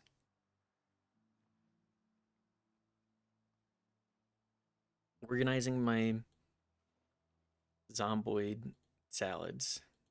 Thank you, thank you. Bye.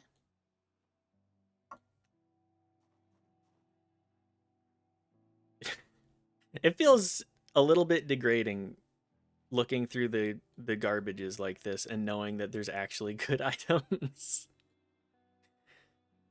Just dog chew toy. Mmm.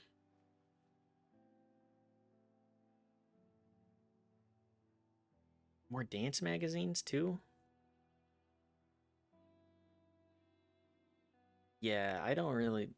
Some of the food items are actually good. Who the hell throws away like chocolate chips? Those bad boys don't go stale.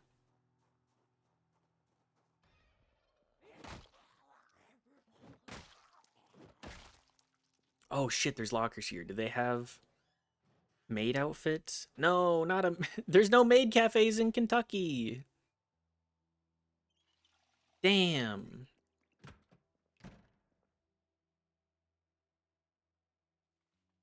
Can I wear the apron? Yes. I love the apron.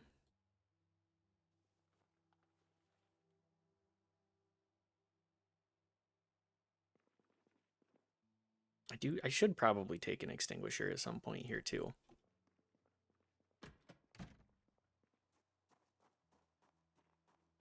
What's my long-term goal right now? I think it's I'm just kind of fucking around. 9. Oh, I dinged up this dinged this thing up pretty good.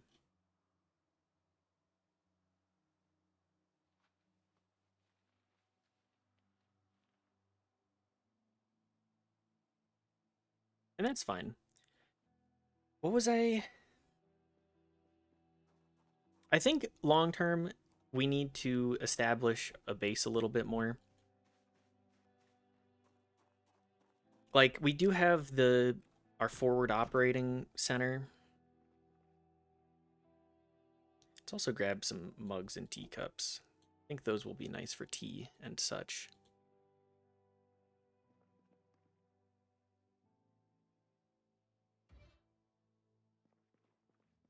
I think priority goes to we need to make an actual base.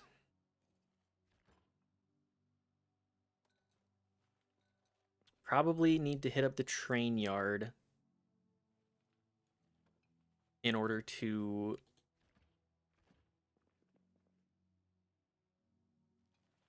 maybe find a sledgehammer and open up the second story a smidge.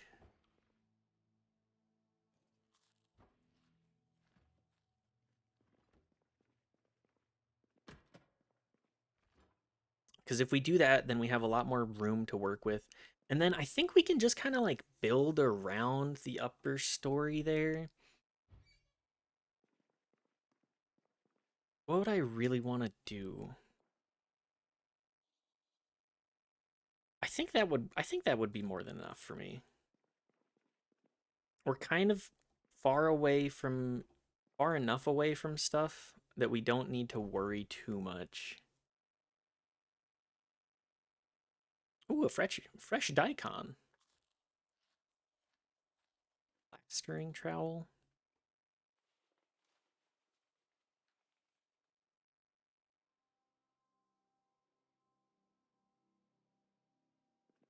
What am I trying to Yeah, we want to be able to start growing stuff because that will be a priority for us. If we can start growing stuff, I think that's really the big thing. Like we want to be able to grow stuff. Tool store. Where's the tool store?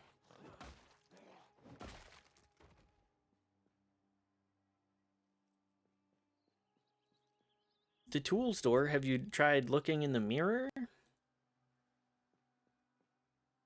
Ha ha. Ha. Um.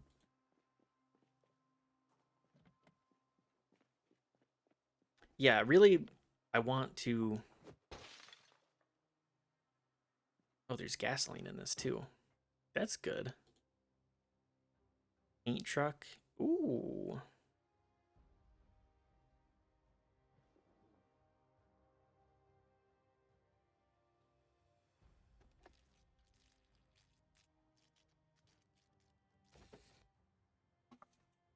Once we get a sledgehammer and can like make our upstairs into more of a storage area, like we can have a living area and more of a storage area that comes out of that.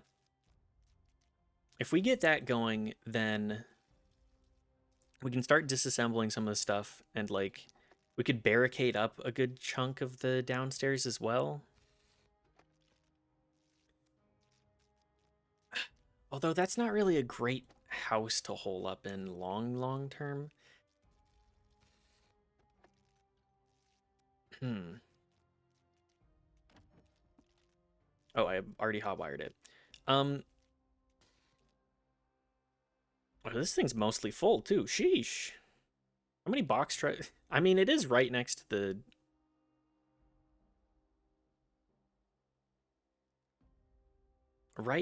the a couple of parking lots and like one of, if not the most important warehouse around Moldra. Maybe I could start trying to clear out. Hang on, do we have any glass bottles around here too? Because if we can get any of those, then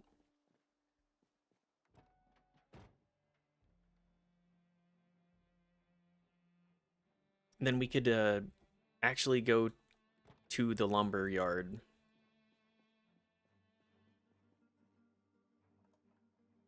And once we get the lumber yard cleared, there's some good stuff there.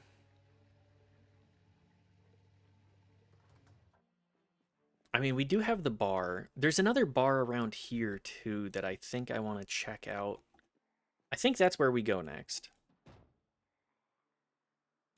I will slowly make my way through most of the town. I think it's further this way, right?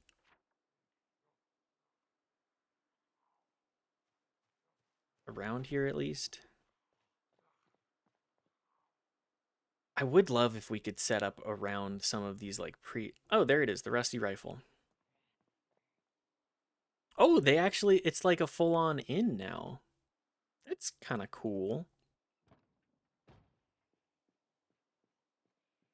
Wow, they really revamped the rusty rifle. Anyways, this area would be pretty cool to establish a base in. Like, fortifying it would be a little bit more of a pain, but like having the garden pre-set up, having a couple of chickens already, I think that would be good for us. Pretty close to the gas station too. I think this is a flop house. Okay, let's clear out the rusty rifle.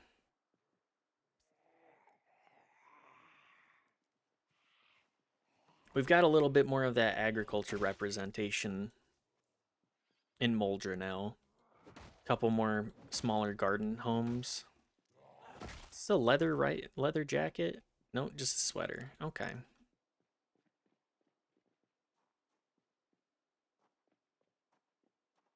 The Rusty Rifle Bar and Inn.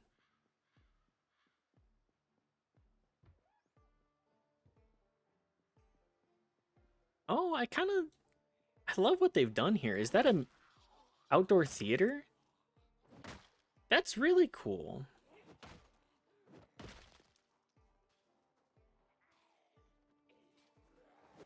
Completely changing things.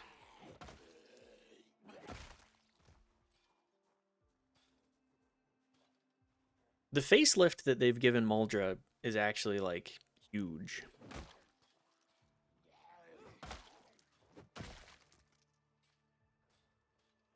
Very much a what up, pussy? What up, Daft? Did you guys kill the Blowjob brothers? Ads? Oh, okay.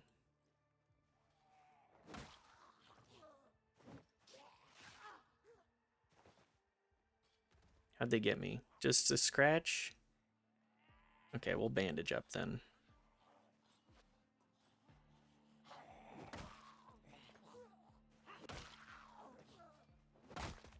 My beanie removed from my head.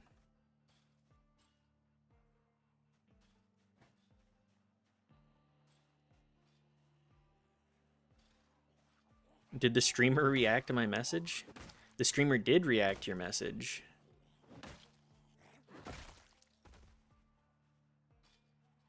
What up, Daft? That's good. Oh, did you sub again?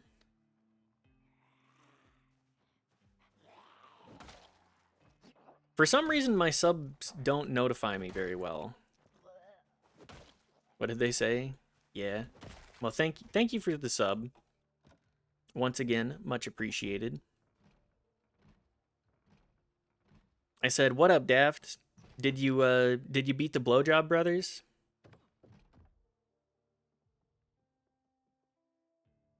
Have you succeeded in defeating the Blowjob brothers again?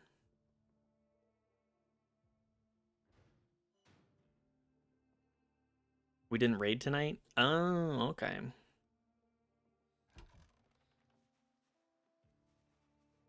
We didn't have a sub? This is what happens when you need a Switch. Things I say when I want to play Tomodachi Life as well.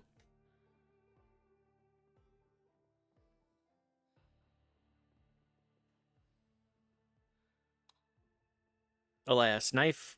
I'm sure Knife would have loved to sub in potentially, but also Knife also had to go to work. Also.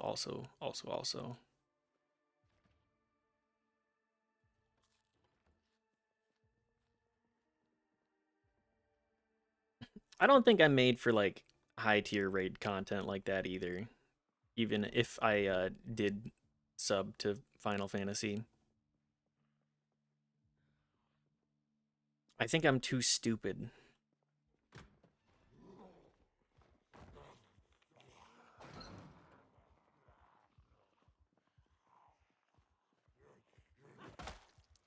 I can only count to 1.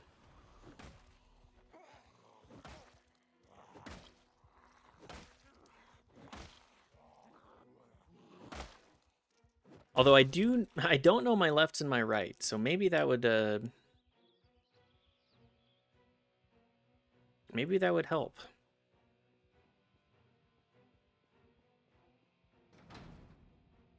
After that, it's just a numbers game. Convince enough people that I know what I'm doing. You'll fit right in. Yeah.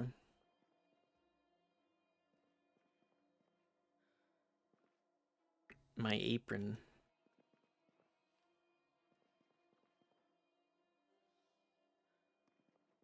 Not knowing my lefts and rights is kind of a prereq for rating.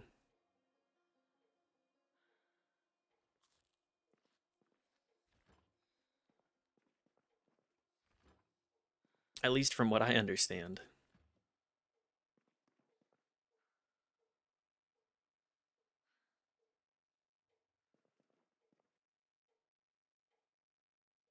I feel like doing scratch tickets in the apocalypse is it should give you dopamine, right? Be like, wow, I won $1.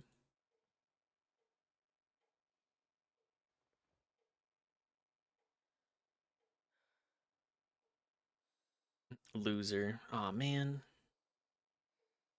Just one more scratch ticket. Hang on, this is a guy. I'm making up a guy. A gambling addict that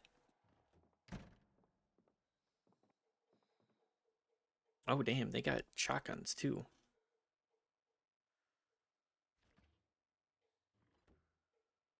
Guy that's so addicted to gambling that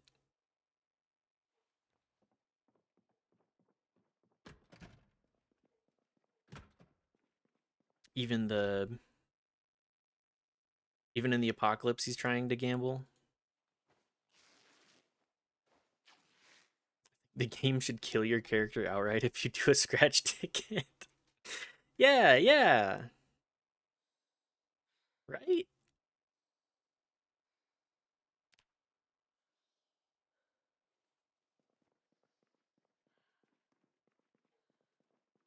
I mean, it would certainly be an interesting I can make a Molotov out of vodka. There we go.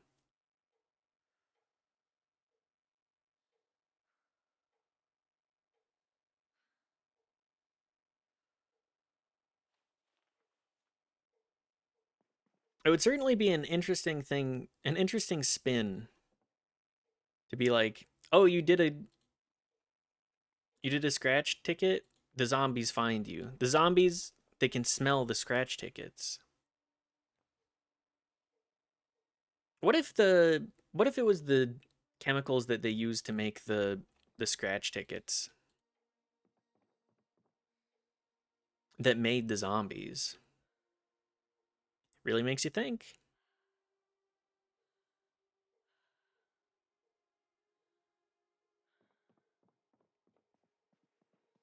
What if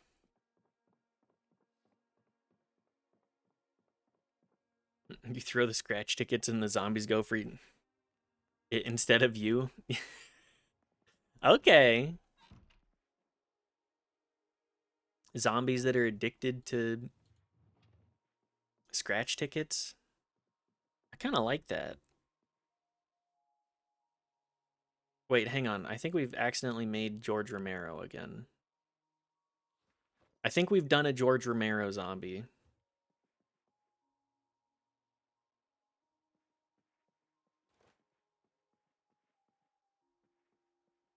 talking about the ills of consumerism.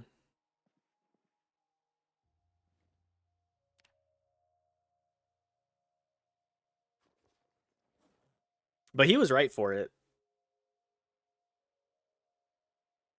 He was damn right for it.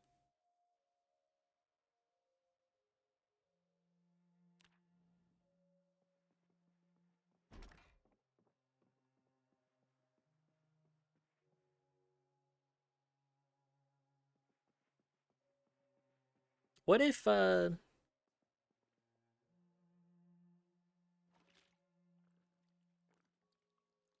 on, I had something. It's nothing, but it was something.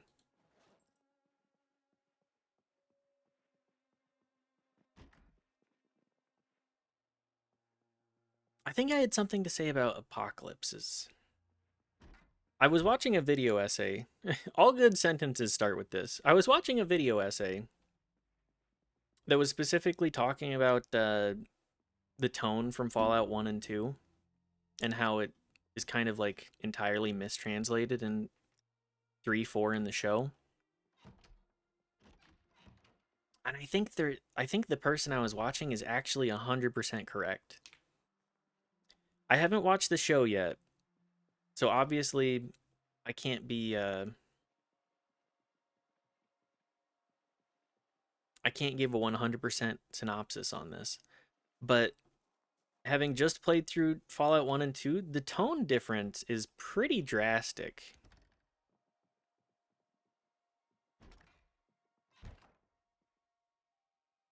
Like it really feels like you are in a post-apocalyptic world. And the music, like the entire vibe is like this world is hostile and out to kill you. Played Caves of Cud, which is a roguelite that's really deep, and I read a book and it told some birds breathe fire and that should be plain.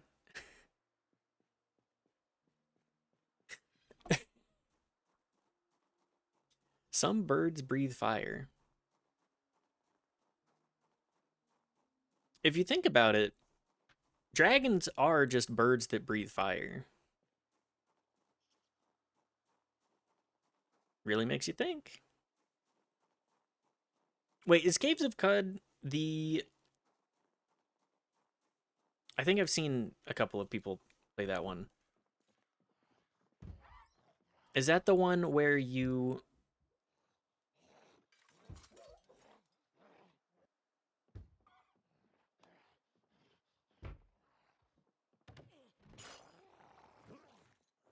Sorry, I'm trying to formulate my thoughts here. Is Caves of Cud the one where you it's like old school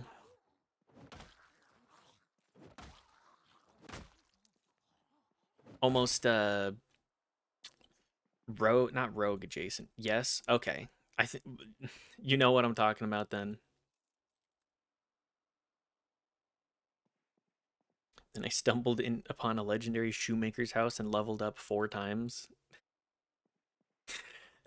Games like that crack me up. The random elements of them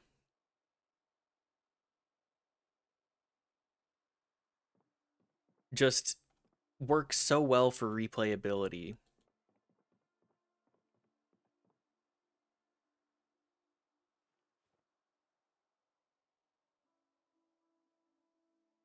Just like, oh yeah, I started a character that was a zombie or a vampire, and then I forgot that I can't be in the sun, and I died instantly. And then I started again, and I waited all day in a cave, and then I went out at dusk, and I died instantly again, not realizing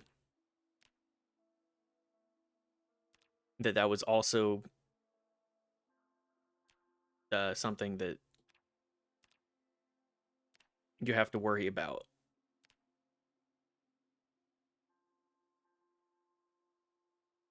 In that run, I died fighting a pack of ratmen after someone in the back threw a fireball at me, and I burned to death. There you go. That's exactly what it's about. The whole idea of those kinds of roguelites are just so fascinating to me.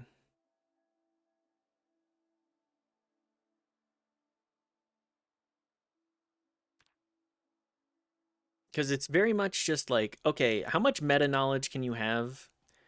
I think Neo Scavenger is kind of in a similar vein, slightly less random, but still in that same vein. It's the game of the month in our Final Fantasy 14 Discord, and the sentences it has spawned are wild. Please do tell, do share.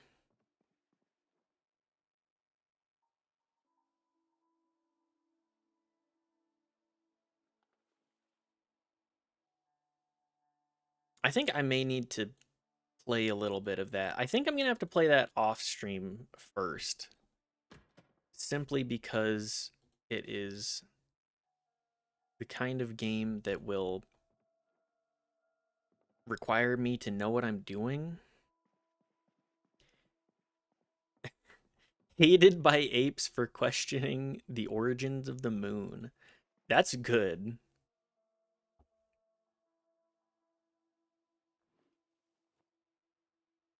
That's a really good one.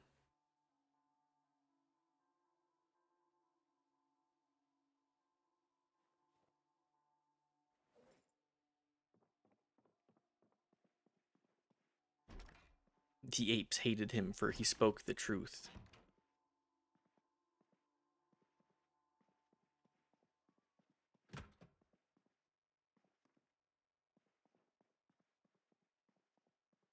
Anyways, Caves of Cud, I think I've watched a little bit of Yelnats play it. It's I think the biggest thing that it has going against it is that it's a little incomprehensible if you don't already know what you're looking at.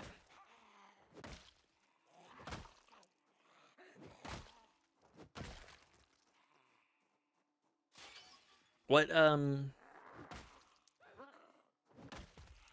what made that the who made that the game of the month?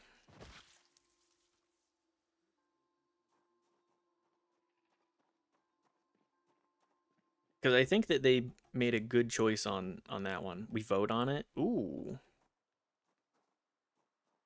democratic.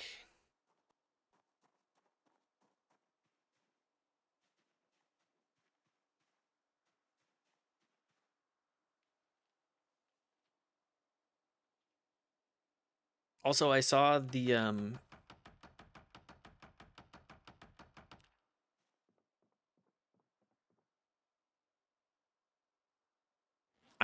the get your hands off my penis guy was inducted into the Australian Hall of Fame. Thank you for linking that, Daft. And that's I gotta say, very funny.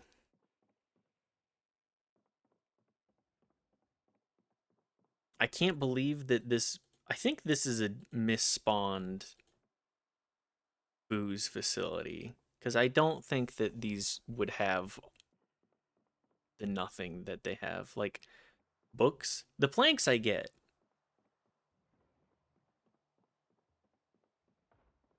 Everything else I get.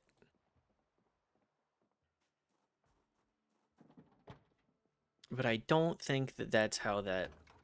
I don't think that's how those spawns would work typically.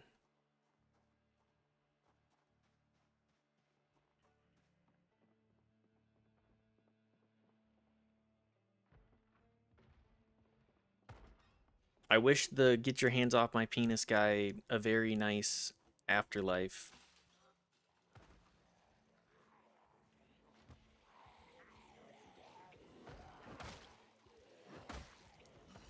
because I do believe he is dead. RIP to a legend. Let's not forget the legacy. This is Democracy Manifest. Reading the Knife was reading the story on him a bit, and apparently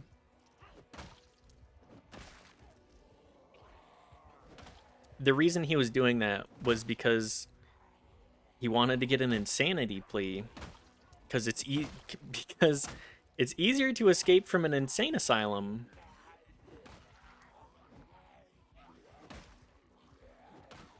Because he was notorious for breaking out of prison,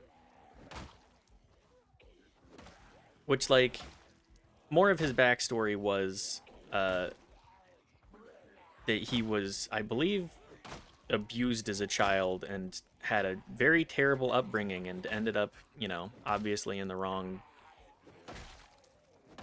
the wrong walk of life, unfortunately.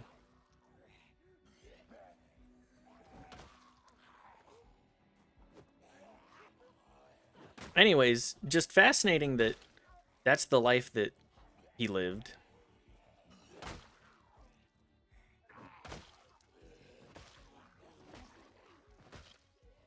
Let's all get a succulent Chinese meal to honor him.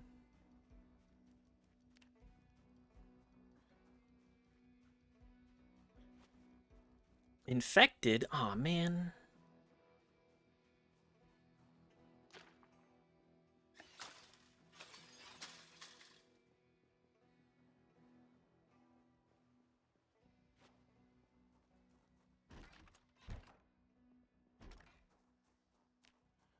You know what? I'm taking these curtains.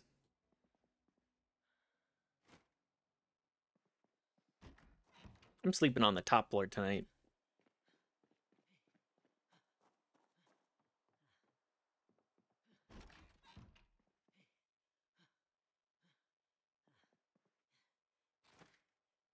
But yeah, let's all have a succulent Chinese meal in honor of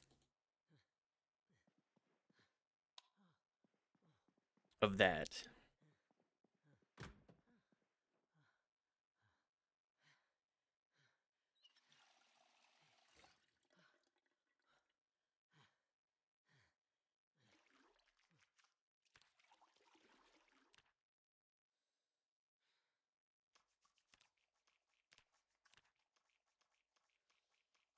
I think I'm gonna play more Kingdom Come tomorrow. By the way, I'm quite looking forward to playing more of that. The only reason I decided to play more Zomboid today was because Knife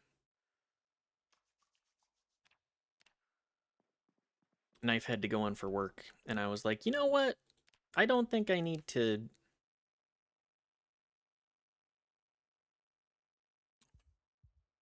Oh no, I have my anxiety.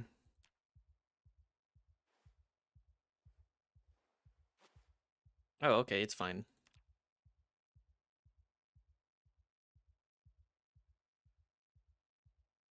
Well, I'll just um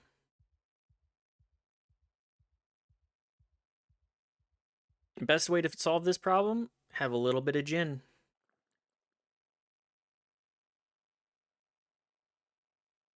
That should make me sleepy, right?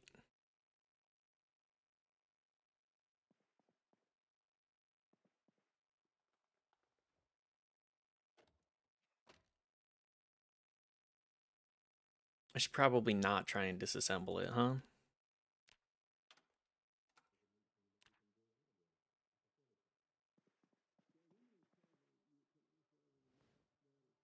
Does anybody remember like staying up until midnight or so? Is kingdom about to come, if you know what I mean? Deliverance. This kingdom about to deliver.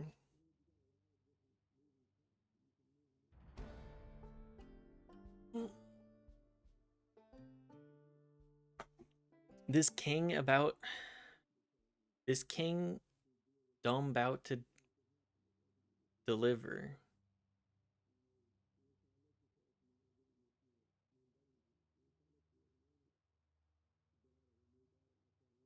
We'll just go with the a loud incorrect buzzer sound on that one. Why is my character so anxious?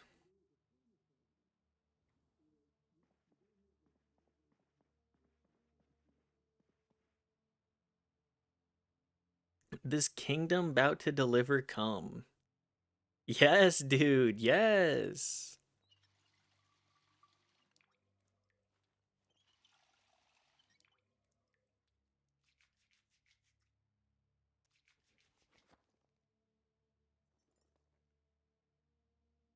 About to do that later tonight, baby. Okay, never mind. That's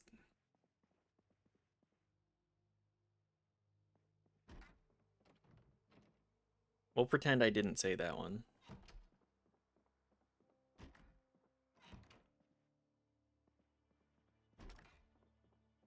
Y'all ever stayed at like a really shitty motel?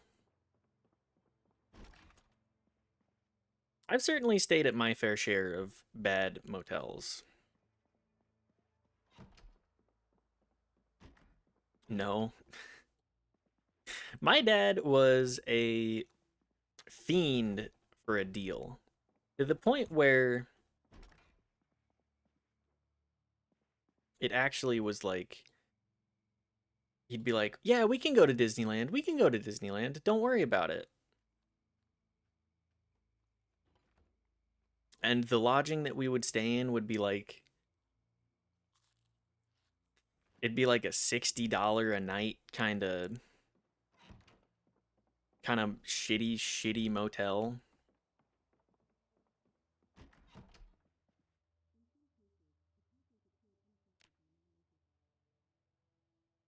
And it would be close to wherever we wanted to go. Like we would why is my character my character is suffering from PTSD. It must be all of the blood on their hands.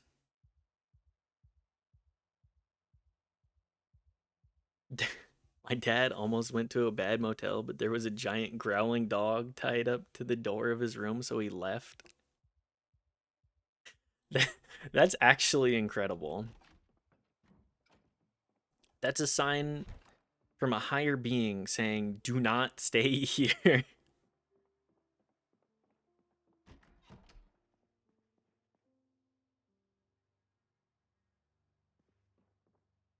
actually,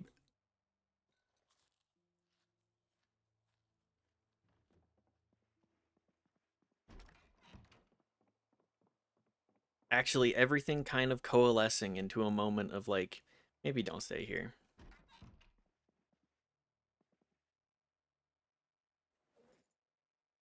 Anyways, my dad as a deal hound, he would he'd be like, "But look at the deal. Look at how good of a deal it is." And it'd be like $90 a night for literally the worst lodgings that you can get.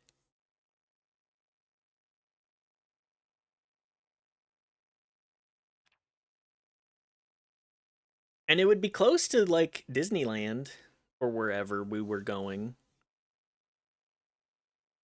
but it would be a shitty motel. Like there would be no purpose in the only reason that you would stay there is if like you have no money and you need to travel, like it is a one night stay, and we would end up staying like a week. We had done that probably a half dozen times at least growing up. Very funny way to visit Disneyland. You would get we'd be like, "Wow, Disneyland was great." Then we'd get back and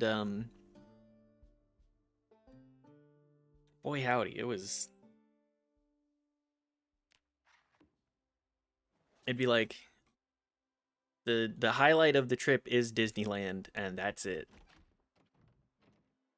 Cuz we would end up driving the entirety of the way there. So the road trip kind of sucked. I think I ended up watching like B movie, I think 10 times because that was one of the like 4 CDs that we owned.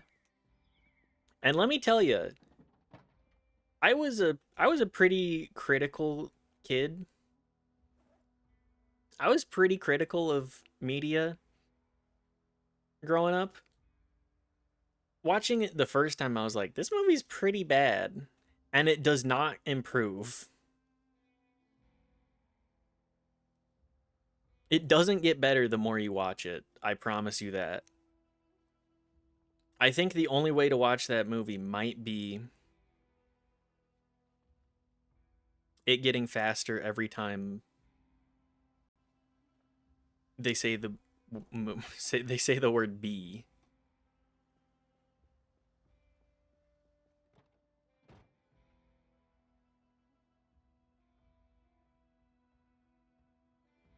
So like an 8-minute experience. Pretty much the only way to enjoy that flick, IMO.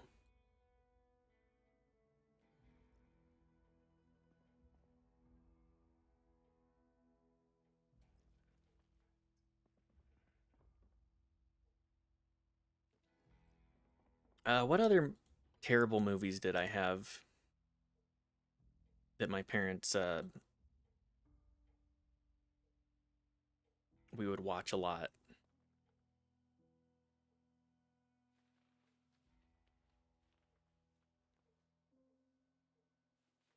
I'm trying to think through the different lists of movies that we've had.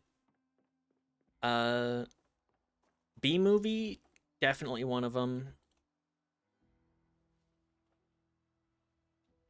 What's the other?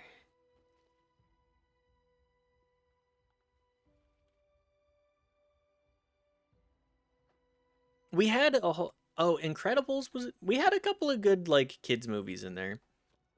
Incredibles is pretty good, but also like at the same time, um, not very good. I think that the messaging to Incredibles is a little strange. It's like we're supposed to root for the superheroes.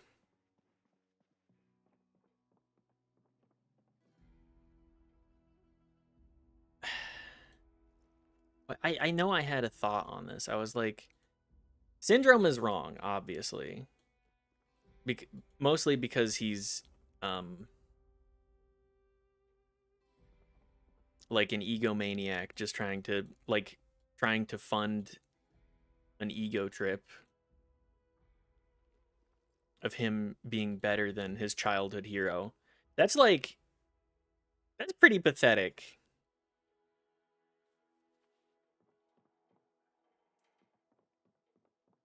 It's pretty pathetic to be like, my childhood hero scorned me, so uh I'm going to dedicate my entire life to making his life worse. It's like, damn, dude. You know what's a lot cheaper and more effective? I'm going to say therapy.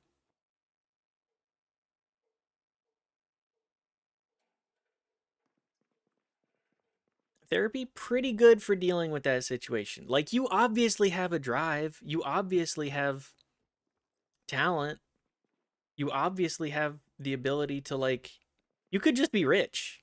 You could just be rich and fuck off.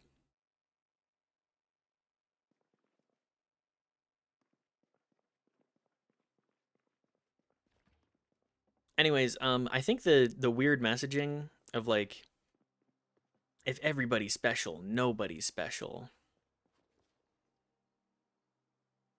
It makes me think I I I needed to write this down actually.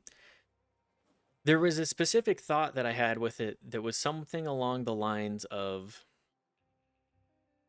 okay, but everybody is special.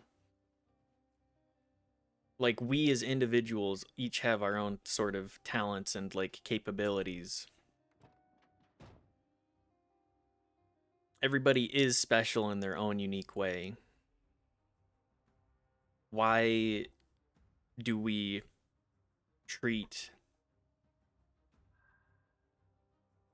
that kind of individuality as like a problem?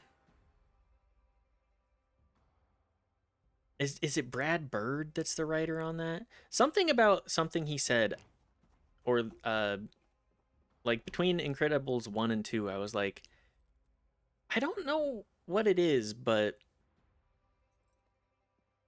I feel like there's some underlying aspects of this that I disagree with. I can't quite work it out. I'm gonna figure it out at one point here, but it just feels disingenuous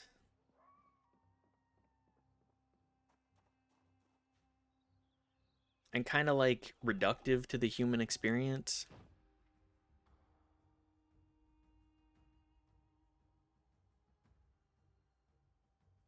Or at least that's kind of how I feel, or what I pulled from the whole ordeal, the whole shebang. Mart G. What? The Anarchist A. Oh, wow, this is actually kind of a nice house. Oh, that's a generator. Oh. Hang on, I should mark that on the map. There's another zombie around here, though. Let me deal with... that's a decent amount of zombies.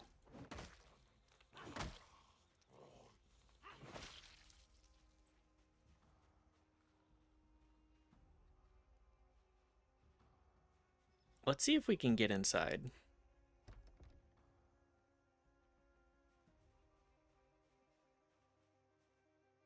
Watch this be like the one house that has an alarm.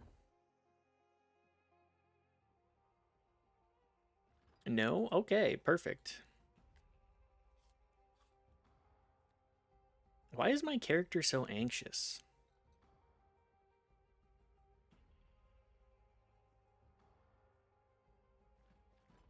Do we need to take beta blockers already?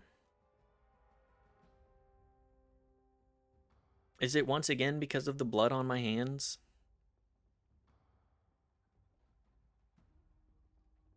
I mean, I understand. I'd be pretty anxious, all things considered, too.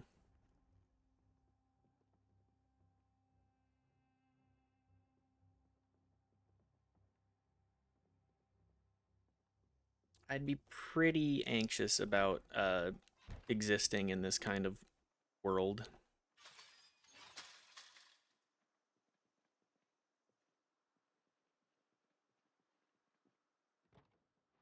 More on that video essay I was talking about. Is this the junkyard? It is.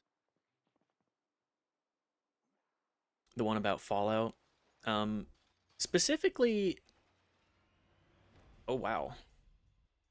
There's a couple of guys back here, huh?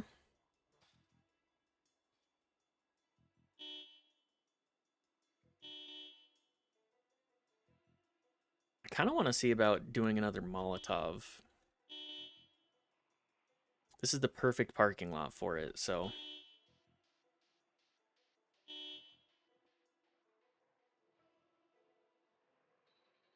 Is this a motel? Motel? Hotel, motel, Holiday Inn?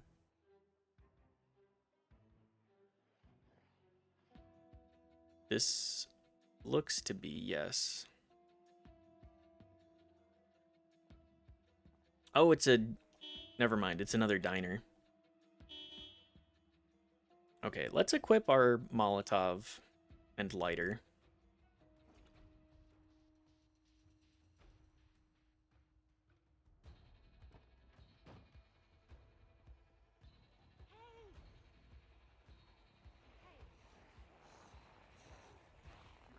Let's see about getting Snake going here. Still in a dream.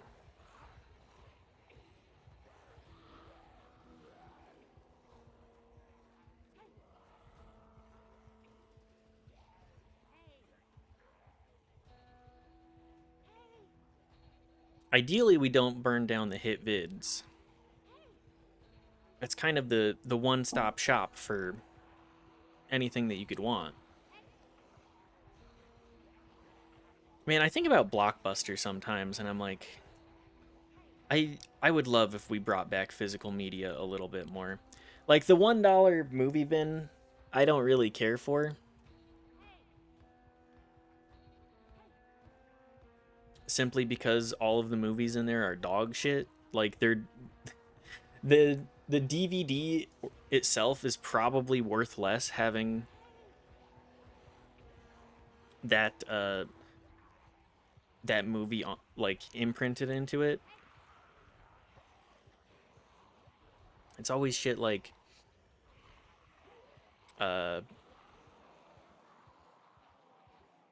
sorry, I'm racking my brain here.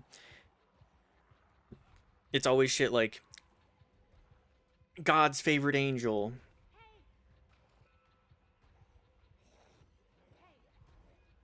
And it's some terrible Christian movie about how like you should you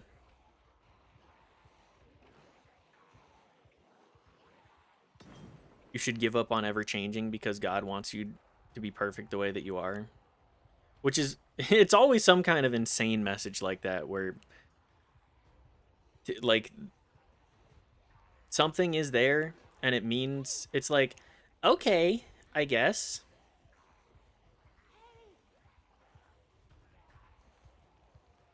And then you think about it for 3 seconds and realize, no, actually this is a terrible message and should not be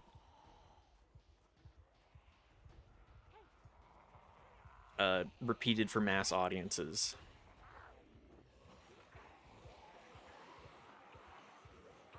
Like, God loves you exactly the way you are. That's why you should never change and always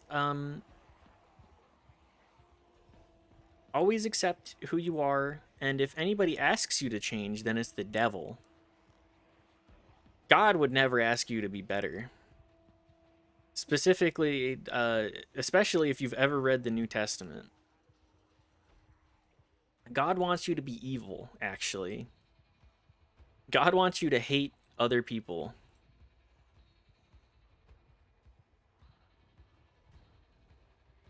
God would smite down your enemies as long as you said it was for the right reasons. Anyways, that reminds me again, talking about old school Fallout, like the big messages of Fallout 1 and 2 are like war is hell and the reasons for conflict are simply innate to human nature, but they never the world is scarred the way that it is because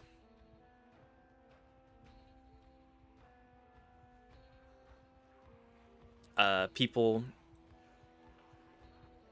just continued to escalate the conflict. Like, just nuclear, as soon as the nuclear uh, option was given, it was inevitable that it was used.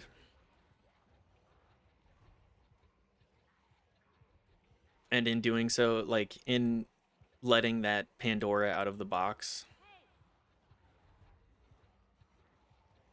it there was no shot for mankind to not use it to end the world, or at least end the world as we knew it. And like a big message of Fallout 1 and 2 is like, hey, even like 70 years later, the world is still devastating and difficult and extremely harsh, but people are still like people are still persisting and persisting in spite of the horrors.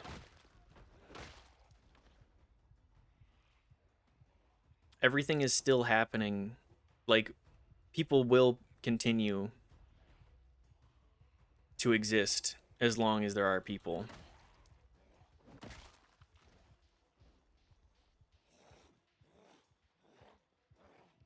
Like, society may have degraded and it may never be anything like the way that it was, simply because that like sent back to the Stone Age type deal, except for the vaults.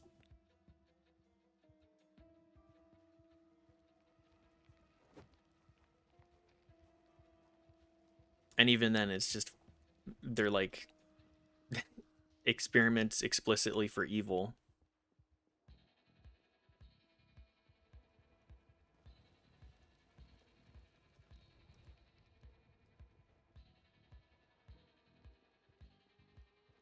What am I saying?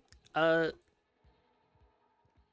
the new Fallout's do not capture that desolation the same way. It's just it's so very caught up in our modern ideas of like what does it take? Like, our modern moralizing and like people would really care about history, whereas in Fallout 1 and 2 it's like, yeah, I people are just kind of like, the past is over, baby. It's time to move on. It's time to, like, our best chances are to try and focus on the future, the present and the future, cuz living in the past, especially talking about these societies that like literally ruin the world. Hi cat. What's up?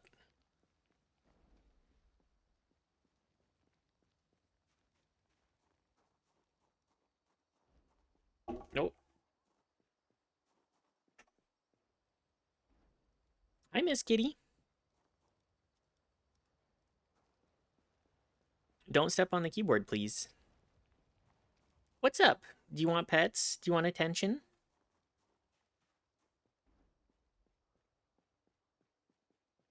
What can I do for you, baby cat? Okay, come here. Come here. Yeah. Yes. The baby cat. Mwah. Daw. You can find a good spot to get comfy here, cat. I believe in you. She's gonna get really upset in about 30 seconds.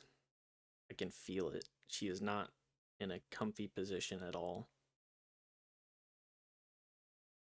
Baby cat. Yes. Crawl on my shoulder. Be a good kitty cat. Just relax, little miss.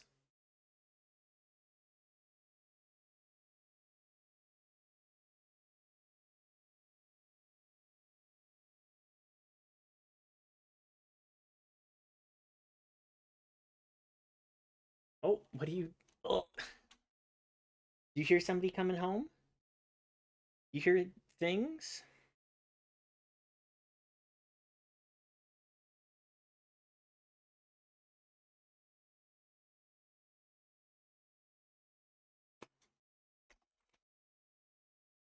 Hang on. Yeah. I should probably... Let's finish out stream and then I'll worry about things. We got another like 5 minutes or so. I can't hit these zombies. There we go. Oh, is that the police station? Is that part of why there were so many zombies in this area? Okay.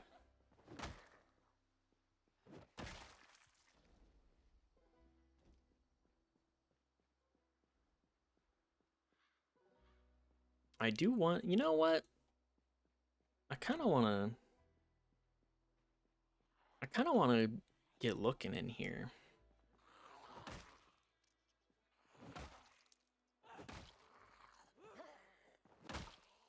If only our character hadn't... what's our character's name? Josefa Whitehead.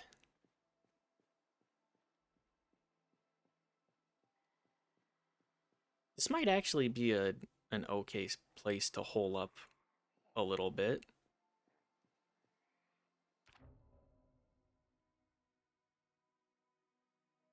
Account created just now? No thank you. Goodbye.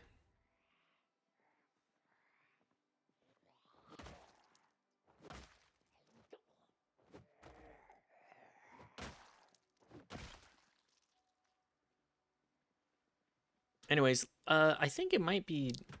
There might be something worth... Ooh, yeah, there's already some stuff here. Some Chinese takeout. A succulent Chinese meal?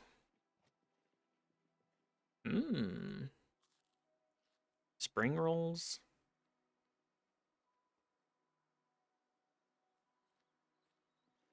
Spring rolls, some dumplings.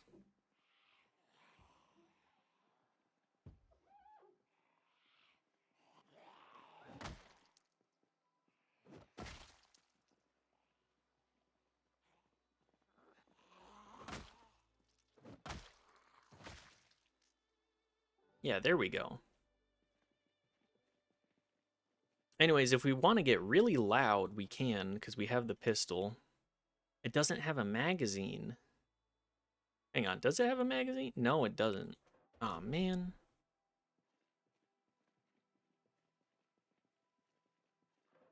I could shoot it like one at a time, one bullet at a time.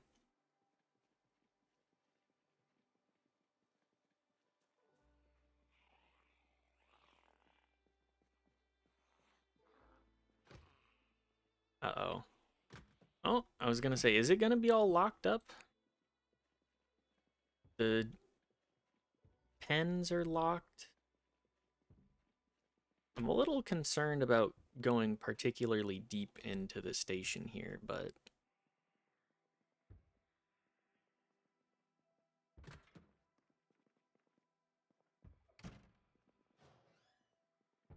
a holster. I mean, it's better than nothing.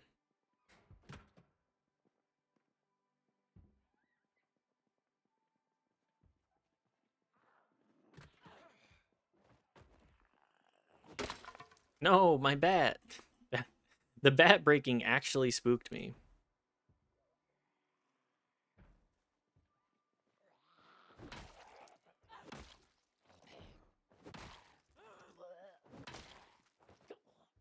I just got a stick. I got a tonfa.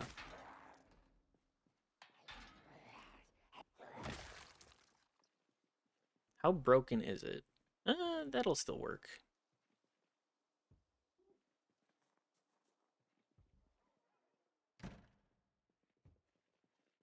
Yeah, the bat breaking spooked me more than just about anything else that has happened thus far. That the I'm sure they'll break down some glass or something.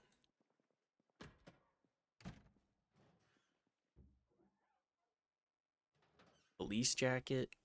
I could cosplay as a police officer. Do I want to do that right now? I don't think so. I think we got to live the punk life. Be more aesthetically punk. We can attach a light bar to it. I didn't know you could do that.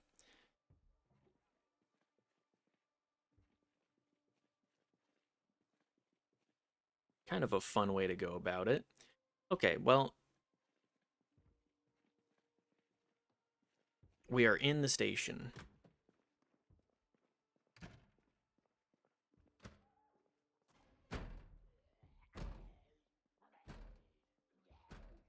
I think we got to worry about reloading. Actually, that's a good pull. A rotten donut. Aiming, yeah. A sports water. You know, most of this stuff is not bad. Just like slightly less useful, immediately useful to us. A nightstick and a shoulder holster. It can. Yo.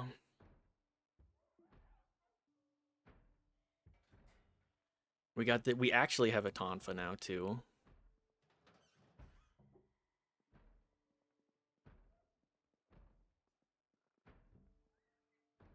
Did that not? No, I have it equipped.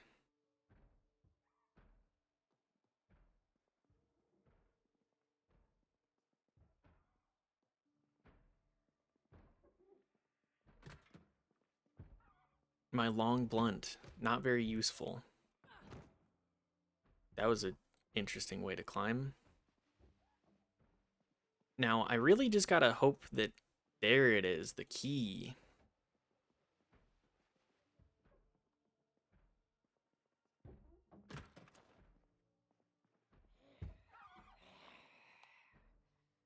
There it is, the armory.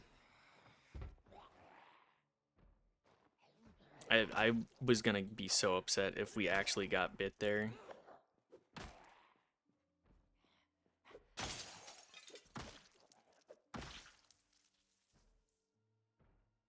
more pistols. Bulletproof vest. I don't think I need to worry about the bulletproof vest, really.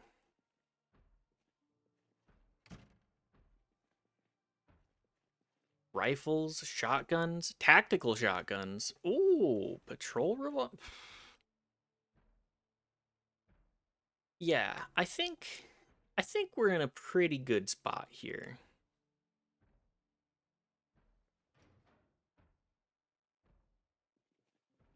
What else do we have? Oh, don't tell me that these lockers are just full of police outfit stuff. Shotguns.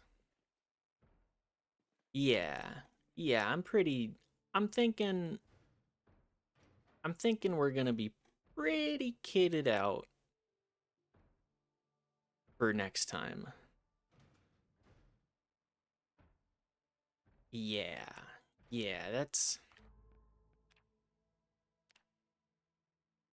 a good spot to end off for now. Thanks everybody for stopping by. Uh we'll just go right into Brungo probably. Who else is live?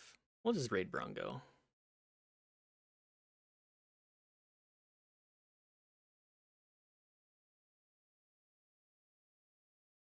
Thanks again everybody.